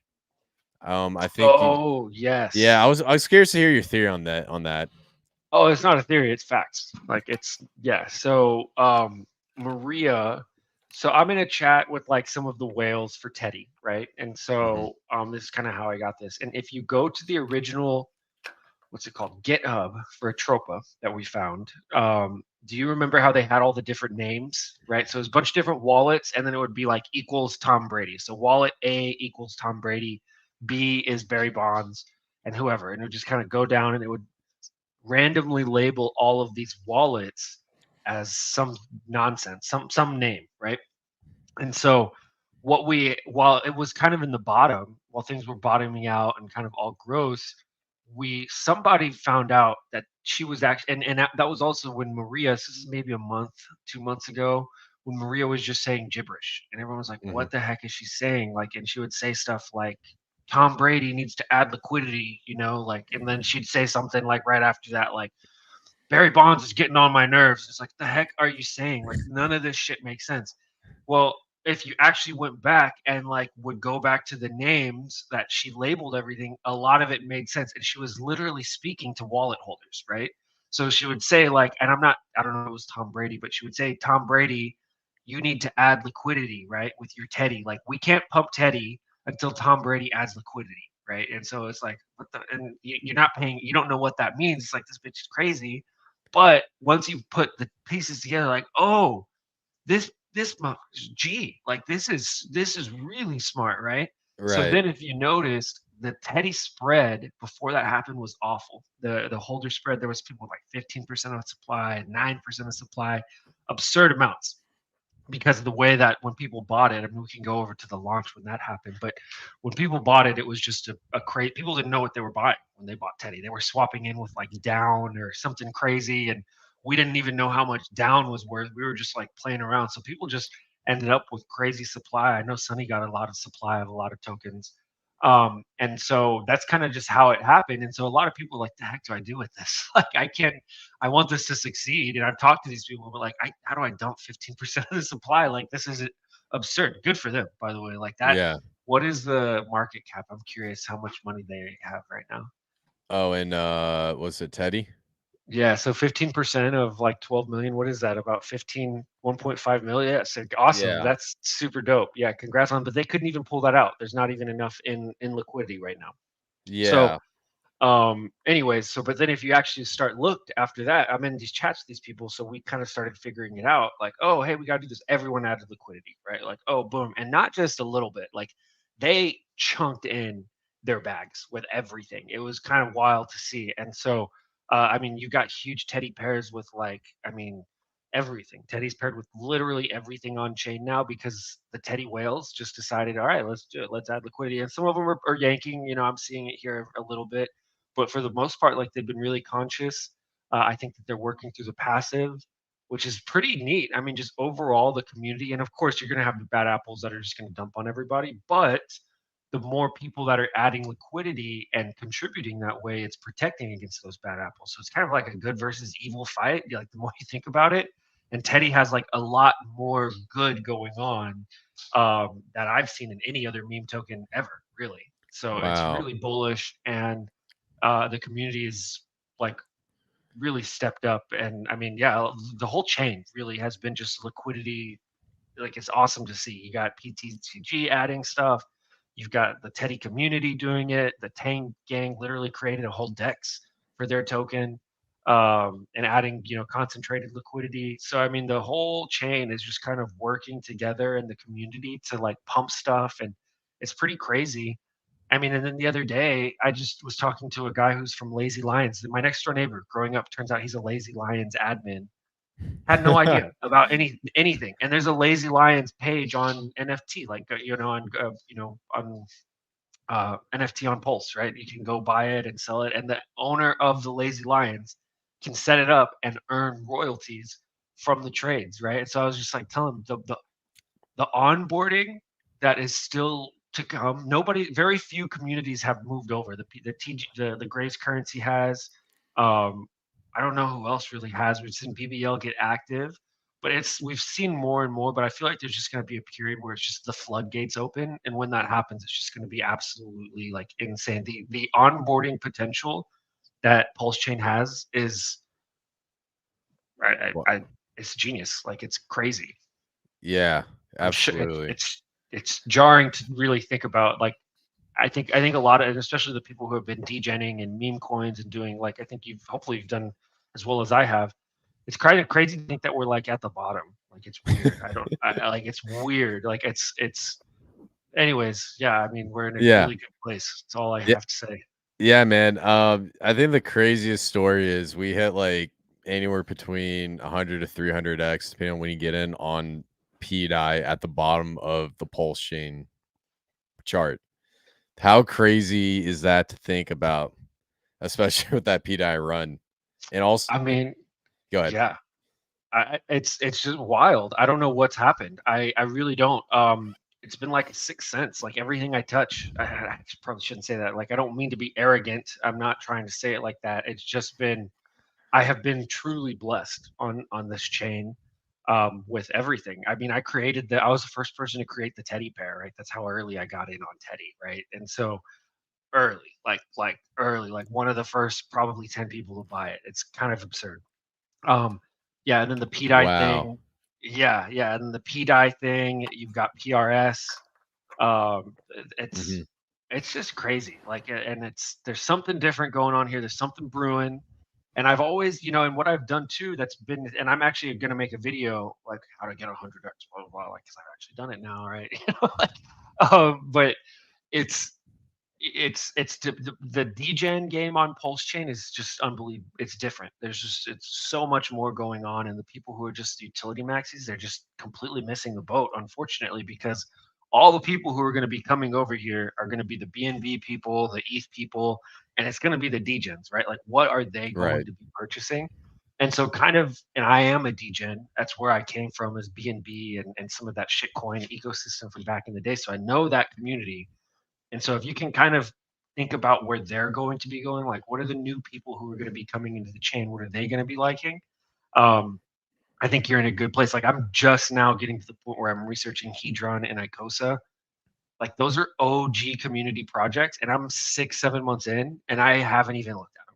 Right? Like no shame on them. They're awesome now that I'm figuring them out. They're super cool. But that's just not what the newbies are going to be coming in and gravitating towards. They're going to want the Right. memes, and they're going to want that. just, I don't know, the memes and the degen shit. Yeah. You know, the interesting part about it was when things on PulseChain slowed down a little bit. I went over to H-bar, Metis, and just looking at other communities and just did a little bit of research.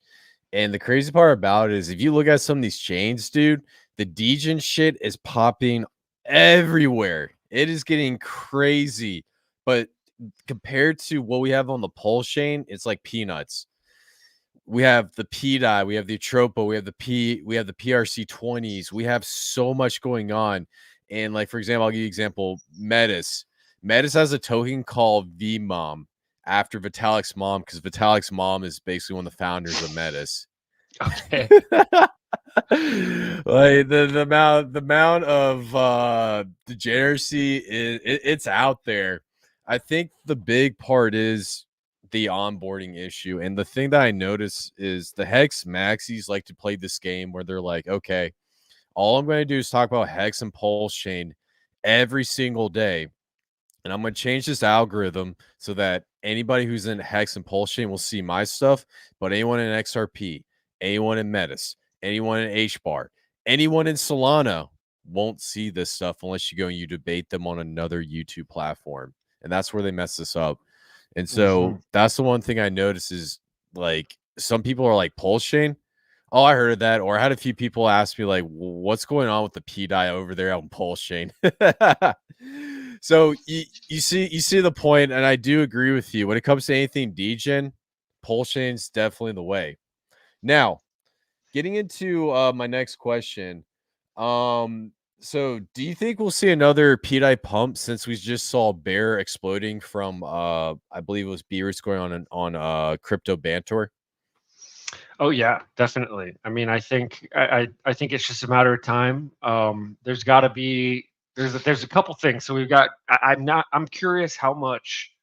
I think I think that Coach's stream when he drops his alpha that he found is gonna be pretty explosive.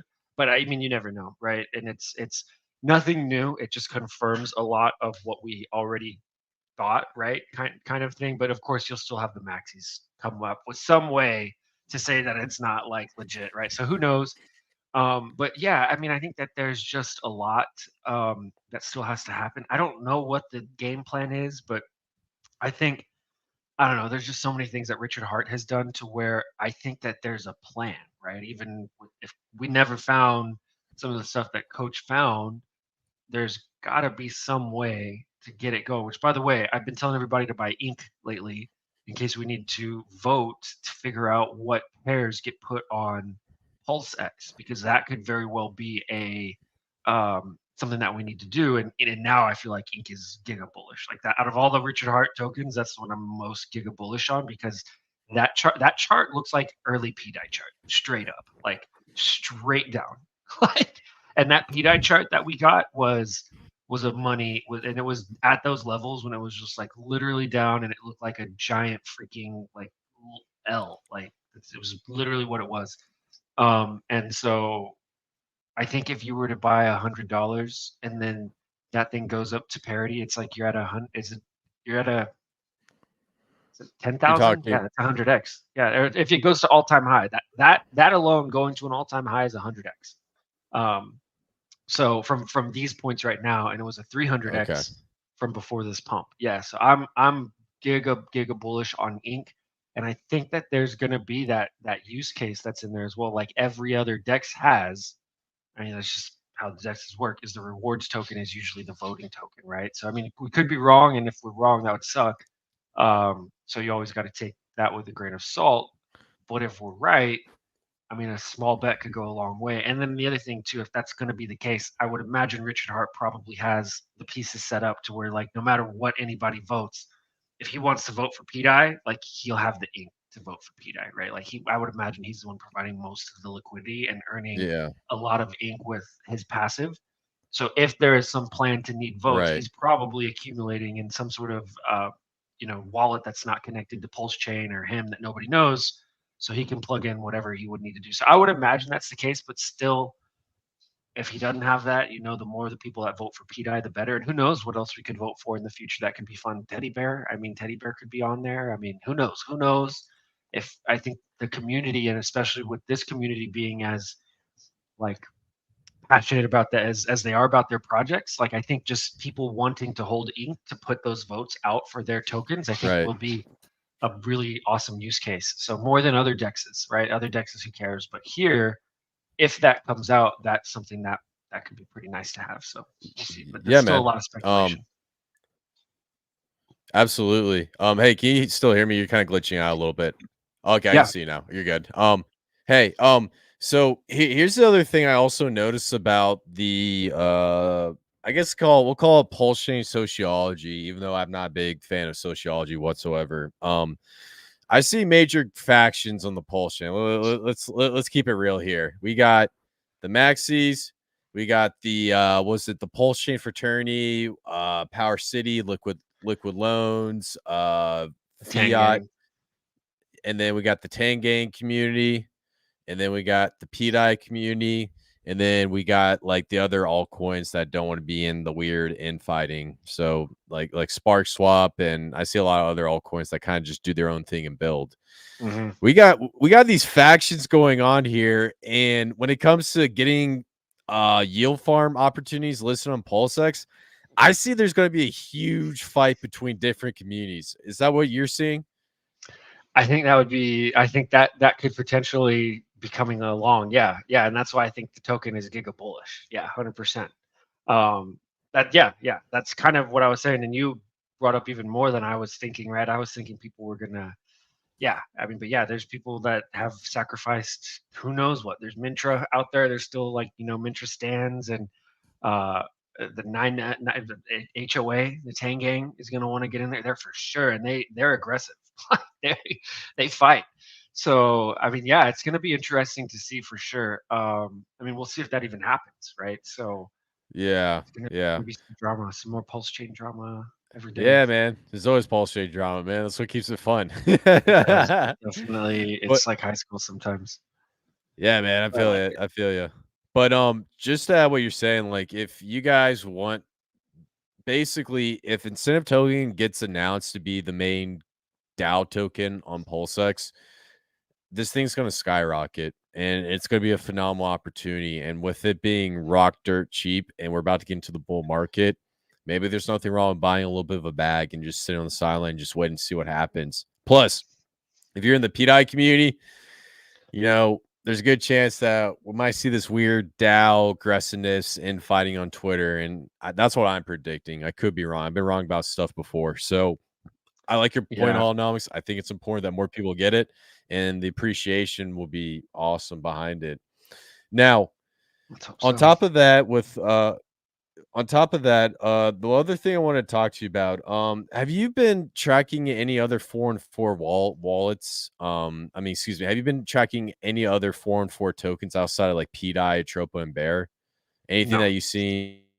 No. Easy, Oh, well, you just been mainly focused on TSFI, those I do 3? have some TSFI, and I think that's it. But I was at the position with them. It's not that I don't like them, but I was like, I don't know. I just didn't like that it was difficult to get out. Like I was like, I had them all at one point, and then I was like, man, if I need to get out of this one, like I don't know. It took me like 20 minutes to figure out what to sell it into, and then how to move around and all that. So I just didn't like that, right? So that's kind of why I got out. It was just a little bit too deep of a rabbit hole for me. So the only ones I know about really that I still hear about are Monet Money, which I like that one. That's pretty funny. And then I still hear about Bear, obviously, Treasury Bill, and that's about it. I think those are the main ones. Why do you ask though? What's going on? No, I was just curious because if my theory behind BFF is correct, I do think that we're going to see some of these token pumps, and I do think that when we see Pedi start doing its thing, a lot of these other tokens are going to pump. And my theory is if Pedi hits that $1 price, a lot of these tokens are going to be set at a certain price limit, and they're probably going to fluctuate, but they're going to maintain a price level in correspondence to Pedi. And so what I'm looking for is if there's any crazy anomalies outside of what we see with BFF, and I haven't found anything. So I was curious to see if you found anything. Yeah, not as much. Coach would be a better person to talk about that with. Coach and Zach and Sonny, I think, are the ones who are probably the most up to speed with 414. I'm not a 414 guy as much. Okay. Gotcha. Cool. Awesome, man. Well, we're talking about altcoins and we're talking about PRC20 copies. So I'm just curious to know, what are your top 5 PulseChain altcoin projects that you think are going to do well in this next bull market? That's a big question. All right. Let's see here. So obviously Teddy Bear, and we're not going to do like the main Richard Heart stuff. So we'll stay away from that. Right. PRS, I think, is just going to be an absolute banger. Those are the ones that I have. I'm trying to just be unbiased here. See what else. Let's see. HOA is doing pretty darn good, honestly. I like the way that's going, and I like what they're doing. So I like HOA. The next one I'm super pumped about is honestly not a token yet, but it's coming. It's going to be like a Kaleido, their project. I'm familiar with like the dev in their project, so that is like I'm super pumped. Going to like go hard on that one. What's it called? Kaleido. Kaleido.art, KALEIDO.art. Actually, if you want to go pull it up really quick, Yeah, I got you. Screen share. Super legit company. So these guys built an app to basically buy fine art. So it's a place for fine artists. This is where I got my painting behind me. Actually, this little teddy bear like trippy thing behind me. I got it from the Kaleido app. And it's just different. It's unique. There's no place really on the internet for fine artists to connect with people yet. And then there's also lots of augmented reality stuff that goes on in there. So like I actually can shine my phone at that picture, and it will do, like the picture will start moving around and stuff. So it's really exciting. And I can't give away like what he's gonna do with the token side of stuff. It's KAL Okay. EIDO. EIDO.com. Or .art. .com. .art. Okay. Yeah. And so, but anyways, he's got a legit company, Gotcha. legit model, revenue off chain already, and he wants to start moving to crypto. And he's just kind of been following what's been going on with PulseChain, and he's like giga bullish on PulseChain as well, and he wants to launch something. And based on what he's told me, all I can tell you is this would be like a BBL level of quality of like a model. I mean, that's all I can say. I don't want to. There's going to be a sacrifice and stuff, and he's in the United States, so need to be careful. And I'm not a representative for him officially, so I don't know what the official word is gonna be. But the initial chatter is super exciting. Yeah, and it'll load up here. It's obviously like super high definition art. So but yeah, so you can see. Wow, this is impressive. Yeah, and so these are artists. They have, I think, like 300,000 artists all over the world. So for the past 3 or 4 years, he's been really focused on artists. He hasn't been doing as much user outreach because he wanted it to be a good product for when the users came on first. So he's been doing a lot of artist outreach and just kind of getting them to build their profiles. So if you can if you find something you like, it's really cool. You can find that artist and then it'll like take you to other artists. You just kind of get lost. And then there's also an app as well, and you can get lost on the app super easy. So anyways, yeah, I'm very, very excited. I mean, this is something new and different and unique that's like unlike any other crypto project. So this should be coming. And if you guys want to give him a follow, it's kaleido.art on Twitter. So like it's what here? Like it's just spelt out like DOTART. Gotcha. Let's see if I can just. And then if I come over here to, let's check it out. Oh, that is not what we're looking for. Kaleido.art. Oh, spell out .dot. Oh, DOT. Yeah, there you go. Oh, there you go. Okay, yeah, so you've been covering. Wow, this is cool. Yeah, I'm gonna drop this in the chat real quick. Sweet. See if people want to check it out. Yeah, so anyways, but they'll be coming. And I mean, it's gonna be exciting. So Okay, that's like, hey man, that's a cool find, man. That's what I love about YouTube channels. You always get alpha on projects that you never hear about. That's actually really cool. Definitely excited to look at it and maybe bring the guy on and talk to him sometime. So cool, yeah, awesome. definitely. Outside of that, any other projects you think are gonna do well, or is that the I mean, they're all doing good, man. They're all doing good. Just pick one. They're all gonna do great. I like Steam. Steam is a new kind of, if you want like small little bangers that could hit, like that's still like lots of potential. I like Steam. So Mhm. Steamboat Chili is a Mickey derivative, Right? and that one's done pretty solid. But the market cap is only 79,000 still. And then BTR market cap is only 313,000, and that one is the PulseX reflections token. So where you get and P Super Staker Hex. I like that one a lot too. I just wish they had a little bit more liquidity, where you get the hex. So honestly, those I don't even have PSHH, but I like that project a lot. They do some really cool stuff with where they take some of the reflections and then they actually put it into a hex stake. Have you seen that? Yeah, yeah. I'm actually in that project, Super Staker. It's cool, and you basically get paid out. I think it was every 60 days or something crazy like that. But Yeah, it's yeah, something like that. So that's cool. I like that one, and I like the market caps on those. So I like those kind of super low market caps. You don't have to invest a ton to potentially get some really good returns. Yeah, but that one and PSSH. But right now you know it's tricky because the whole market's running now. Right now that PulseChain is running, you really have to look at everything versus PLS, right? And what has done good against PLS this past weekend? It's like nothing really, right? PRS has been one. I think HOA has done good against it. Steam has done okay, but everything else, it's like behind, right? So you need to be careful when you do these swaps and these trades.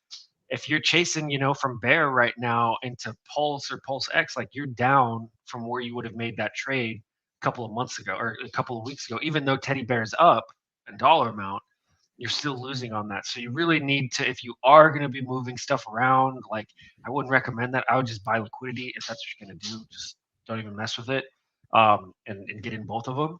But if you are, you just kind of have to be careful and you need to be patient for when, PLS is down and one of your other tokens pumps. That's when you rotate. It's not after PLS pumps and you go and chase. Like you have to be really careful and patient, or else you're just going to be slowly like burning your bag down as instead of like inflating it. right. Absolutely. That makes total sense, and I do agree. Yeah. Well, here's my list that I absolutely love. So, number one, I'm a big fan of the Internet Money Wallet. I think that's going to be needed, especially with the sketchy stuff that MetaMask is doing, and also JP Morgan has an investment in MetaMask. So we definitely need that one because if that ship sinks, then we're gonna be in trouble, man. Number two, SparkSwap. Okay. This is a hidden gem. I'm gonna give you the inside public scoop on this YouTube channel and for all the loyals here. SparkSwap is plugging into a new blockchain called L1X. L1X is doing cross-chain interoperability without bridges. So you can go from Avalanche, Ethereum, Phantom, even the Bitcoin blockchain, and there's three others. You can swap directly into the Pulse chain without using a bridge. And the founders, AJ of SparkSwap, is creating the L1 DEX for the L1X blockchain. It's basically like layer zero. The Hmm. only difference is L1X, you launch smart contracts on top of it. So the best way to think about it is SparkSwap is going to bring Pulse chain to an interoperable future without bridges. I think this Interesting. thing's big, man. I really do. No I bridges, really so I'll do. I just be really able do to think it like has potential. swap Pulse to Avalanche, whatever. And I can buy it on Avalanche, and it's just kind of one dex. And I'm curious how that would look. So Yeah. is it similar to like any to any, or is it different? Like, So any to any uses a bridge token. here, one second. Now the I'm gonna turn my L1X microphone off. One sec. Hold on. I'm gonna be right. got you.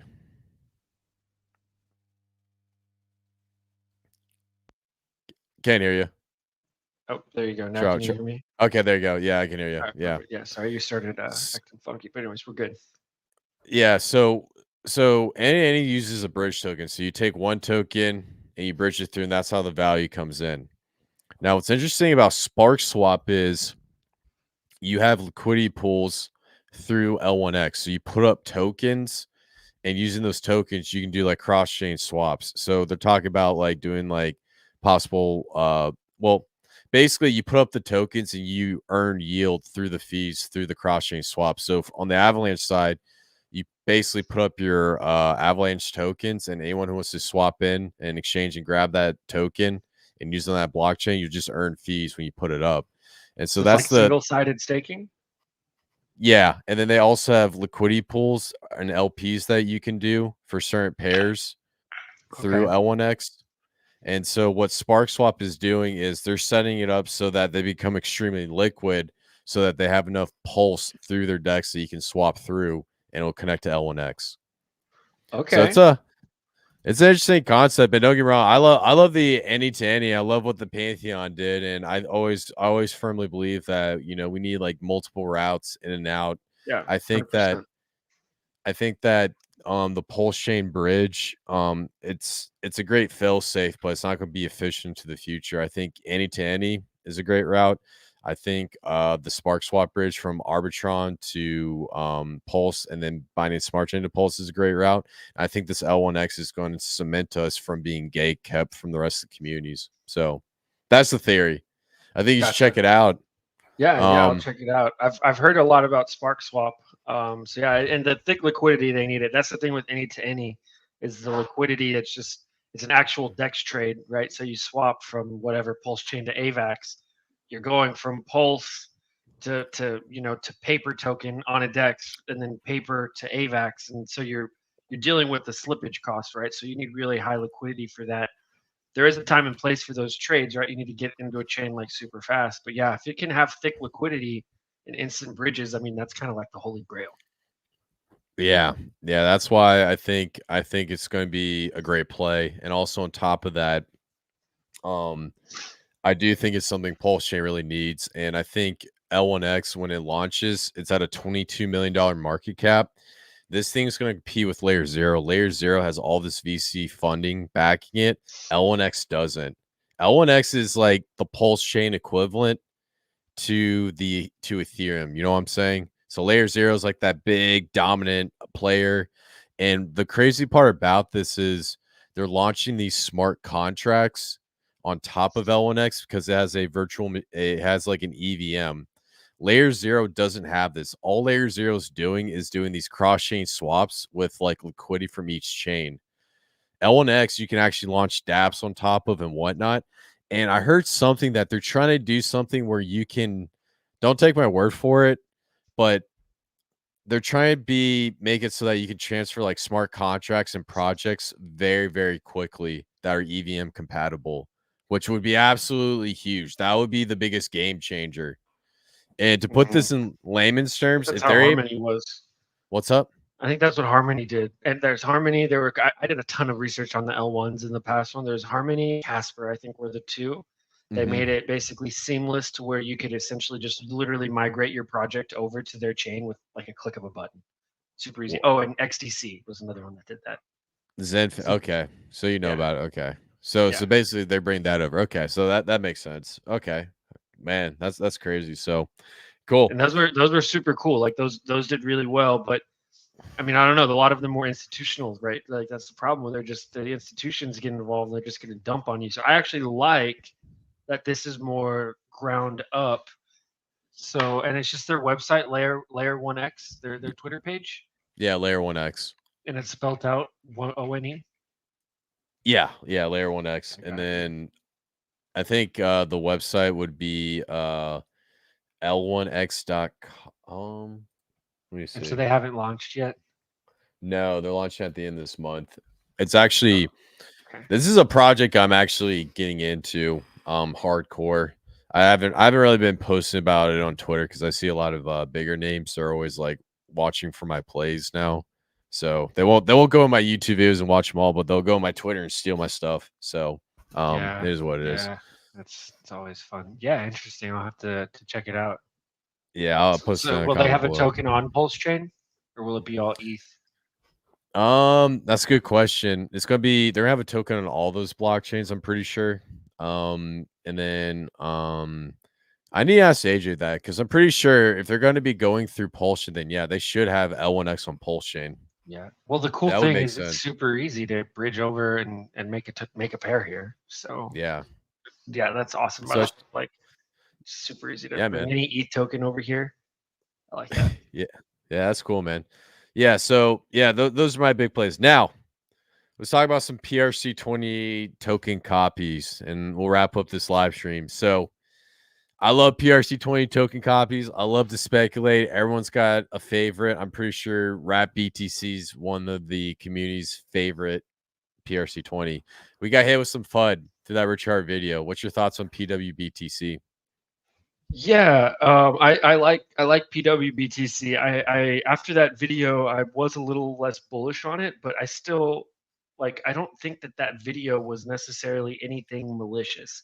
I think that that video was actually more of a like read between the lines. You should buy Pedi kind of thing because he just said, hey, yeah, just you got to watch out for admin keys. Rep BTC is cool, but you got to watch out for the admin keys. It's kind of all he said. And I mean, when he said that, which was interesting because people would ask him about, you asked about Bitcoin. I'm going to bring it back to Pedi, but this is just kind of my thoughts on it. He skipped over the DAI chart when he was like, oh, yeah, PRC is like the copies. Like when he was looking at everything, he skipped over DAI. DAI had more volume that day. And so for him to just like neglect that and go to Bitcoin, like why did he skip DAI, right? Like what because Yeah, I agree. there's no admin keys there. So it's kind of like another like subtle hint, like yeah, oh yeah, PRCs are going to do great. Just buy the ones without admin keys, quote unquote. So I think that's really what he meant. But I still have a lot of the PRAP Bitcoin. In fact, I bought some more today after it started running. I think that once this narrative gets its legs, I think that it's going to be really explosive, and people that weren't accumulating throughout all of this, like if you pull up the chart right now, it's like perfect accumulation zones. Right. Um, so that's, I mean, yeah, and I don't dump a ton into this project, because it's very risky, it's very volatile. So it's not like a huge bag, but this is more of a moon bag for me. Like this is more of something where I would hate to not be a part of this ride when it starts happening. So, I'd say I might have maybe like 2-3% of my total portfolio in here. Yeah, absolutely.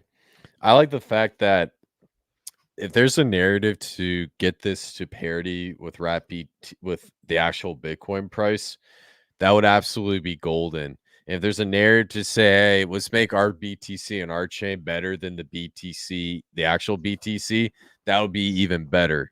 That's what I'm thinking because that's a strong narrative right next to PDI. Oh yeah, and I mean there are also legs that this has more of a chance to get to parity than PDI just because the supply is so tiny. What is the supply? 10,000 or 10 million? I think it's 100,000. Yeah, that sounds about right. Yeah, and most of that's locked up in the Aave contract, or I believe. So in reality, I think maybe like 50,000. So to get this thing up to parity with the current wrap ETC, it wouldn't take that much time. And right now, if you look at the liquidity, it's at $291,000. That's absolutely crazy. So there's a thick liquidity, solid market cap, and a solid project. So yeah, so I like that. I think it's going to do well, and I think Richard Heart has a lot of that too because he has a lot of Bitcoin. So I think he just got a fat amount airdropped to him, and so obviously like he wants to see it do well for his own interests, and so I think that one will. I think it's going to be fine. absolutely cool. Also, outside wrap BTC and outside PDI, do you have any other favorite PRC 20 token copies? Well, I mean, I've been seeing a lot with P-Crow. Have you been seeing the P-Crow stuff? Yeah, with who was it? Spooky? Too Spooky? Yeah, too spooky. Yeah, so I really like what he's been doing. Liquidity is super thin. Well, how much is the liquidity on it? 17.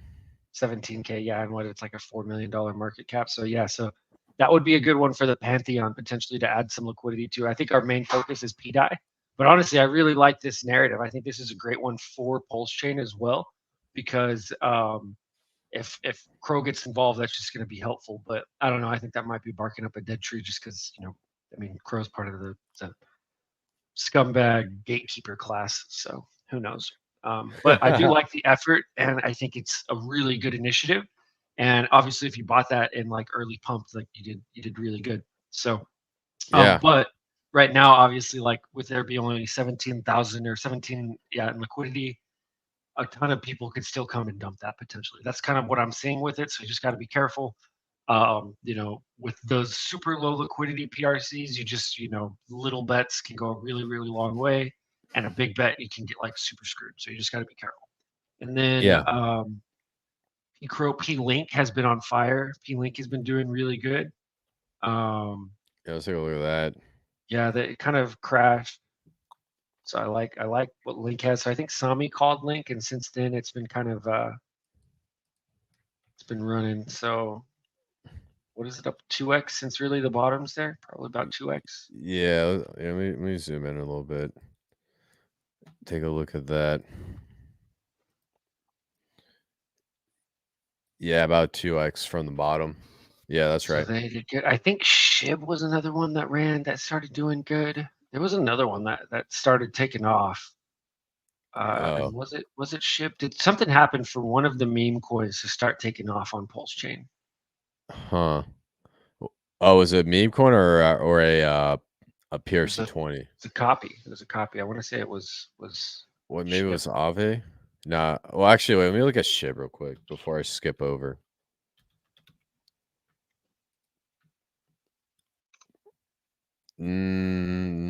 Probably wasn't SHIB. But yeah, it was. It was. Oh, SHIB. it was. So SHIB went up from 59 all the way up to 20. So they went up 4x in the span of like 2 weeks in early December, though. Okay. Kind of came down. Something happened. I can't remember what the heck happened, and everyone started aping into SHIB. So there's like these little narratives that'll come up, and they just kind of spike out of nowhere. But then, as you can see, like with Wrap Bitcoin and then with SHIB, you get these really gnarly wicks, right? And so they're not sustained. So these are like really strictly kind of meme-ish, like early meme kind of numbers right now. So I don't know how it's going to be like long term, because as you can see, just like the pumps aren't super sustained, and the chart is also like, if you zoom out on the long term charts, they're kind of hard to get. They're hard to chart, right? Except for Pedi. So Pedi is like the only one that seems like to be like a normal chart.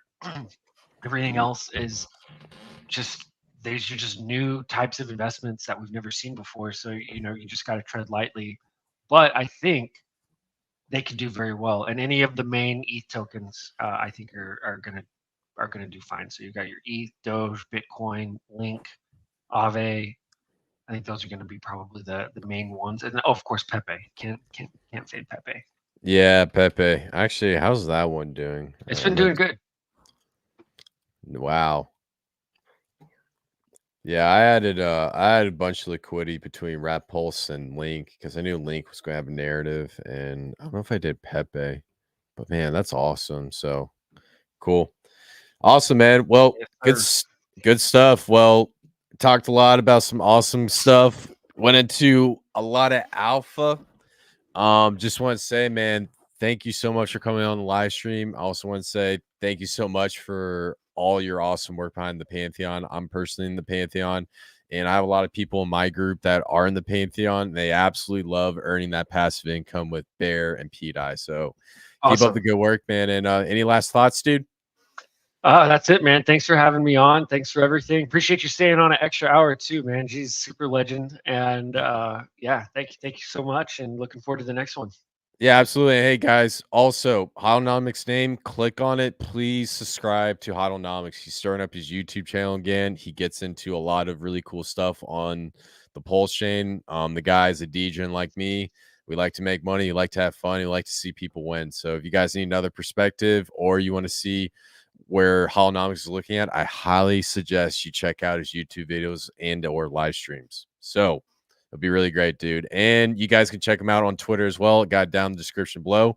till then, next time, man, we definitely got to do another live stream, dude. So I do appreciate you. Yeah, absolutely. I'm ready for it. And likewise, thanks for everything you do and keep up the good work. Yes, sir. All right. All right.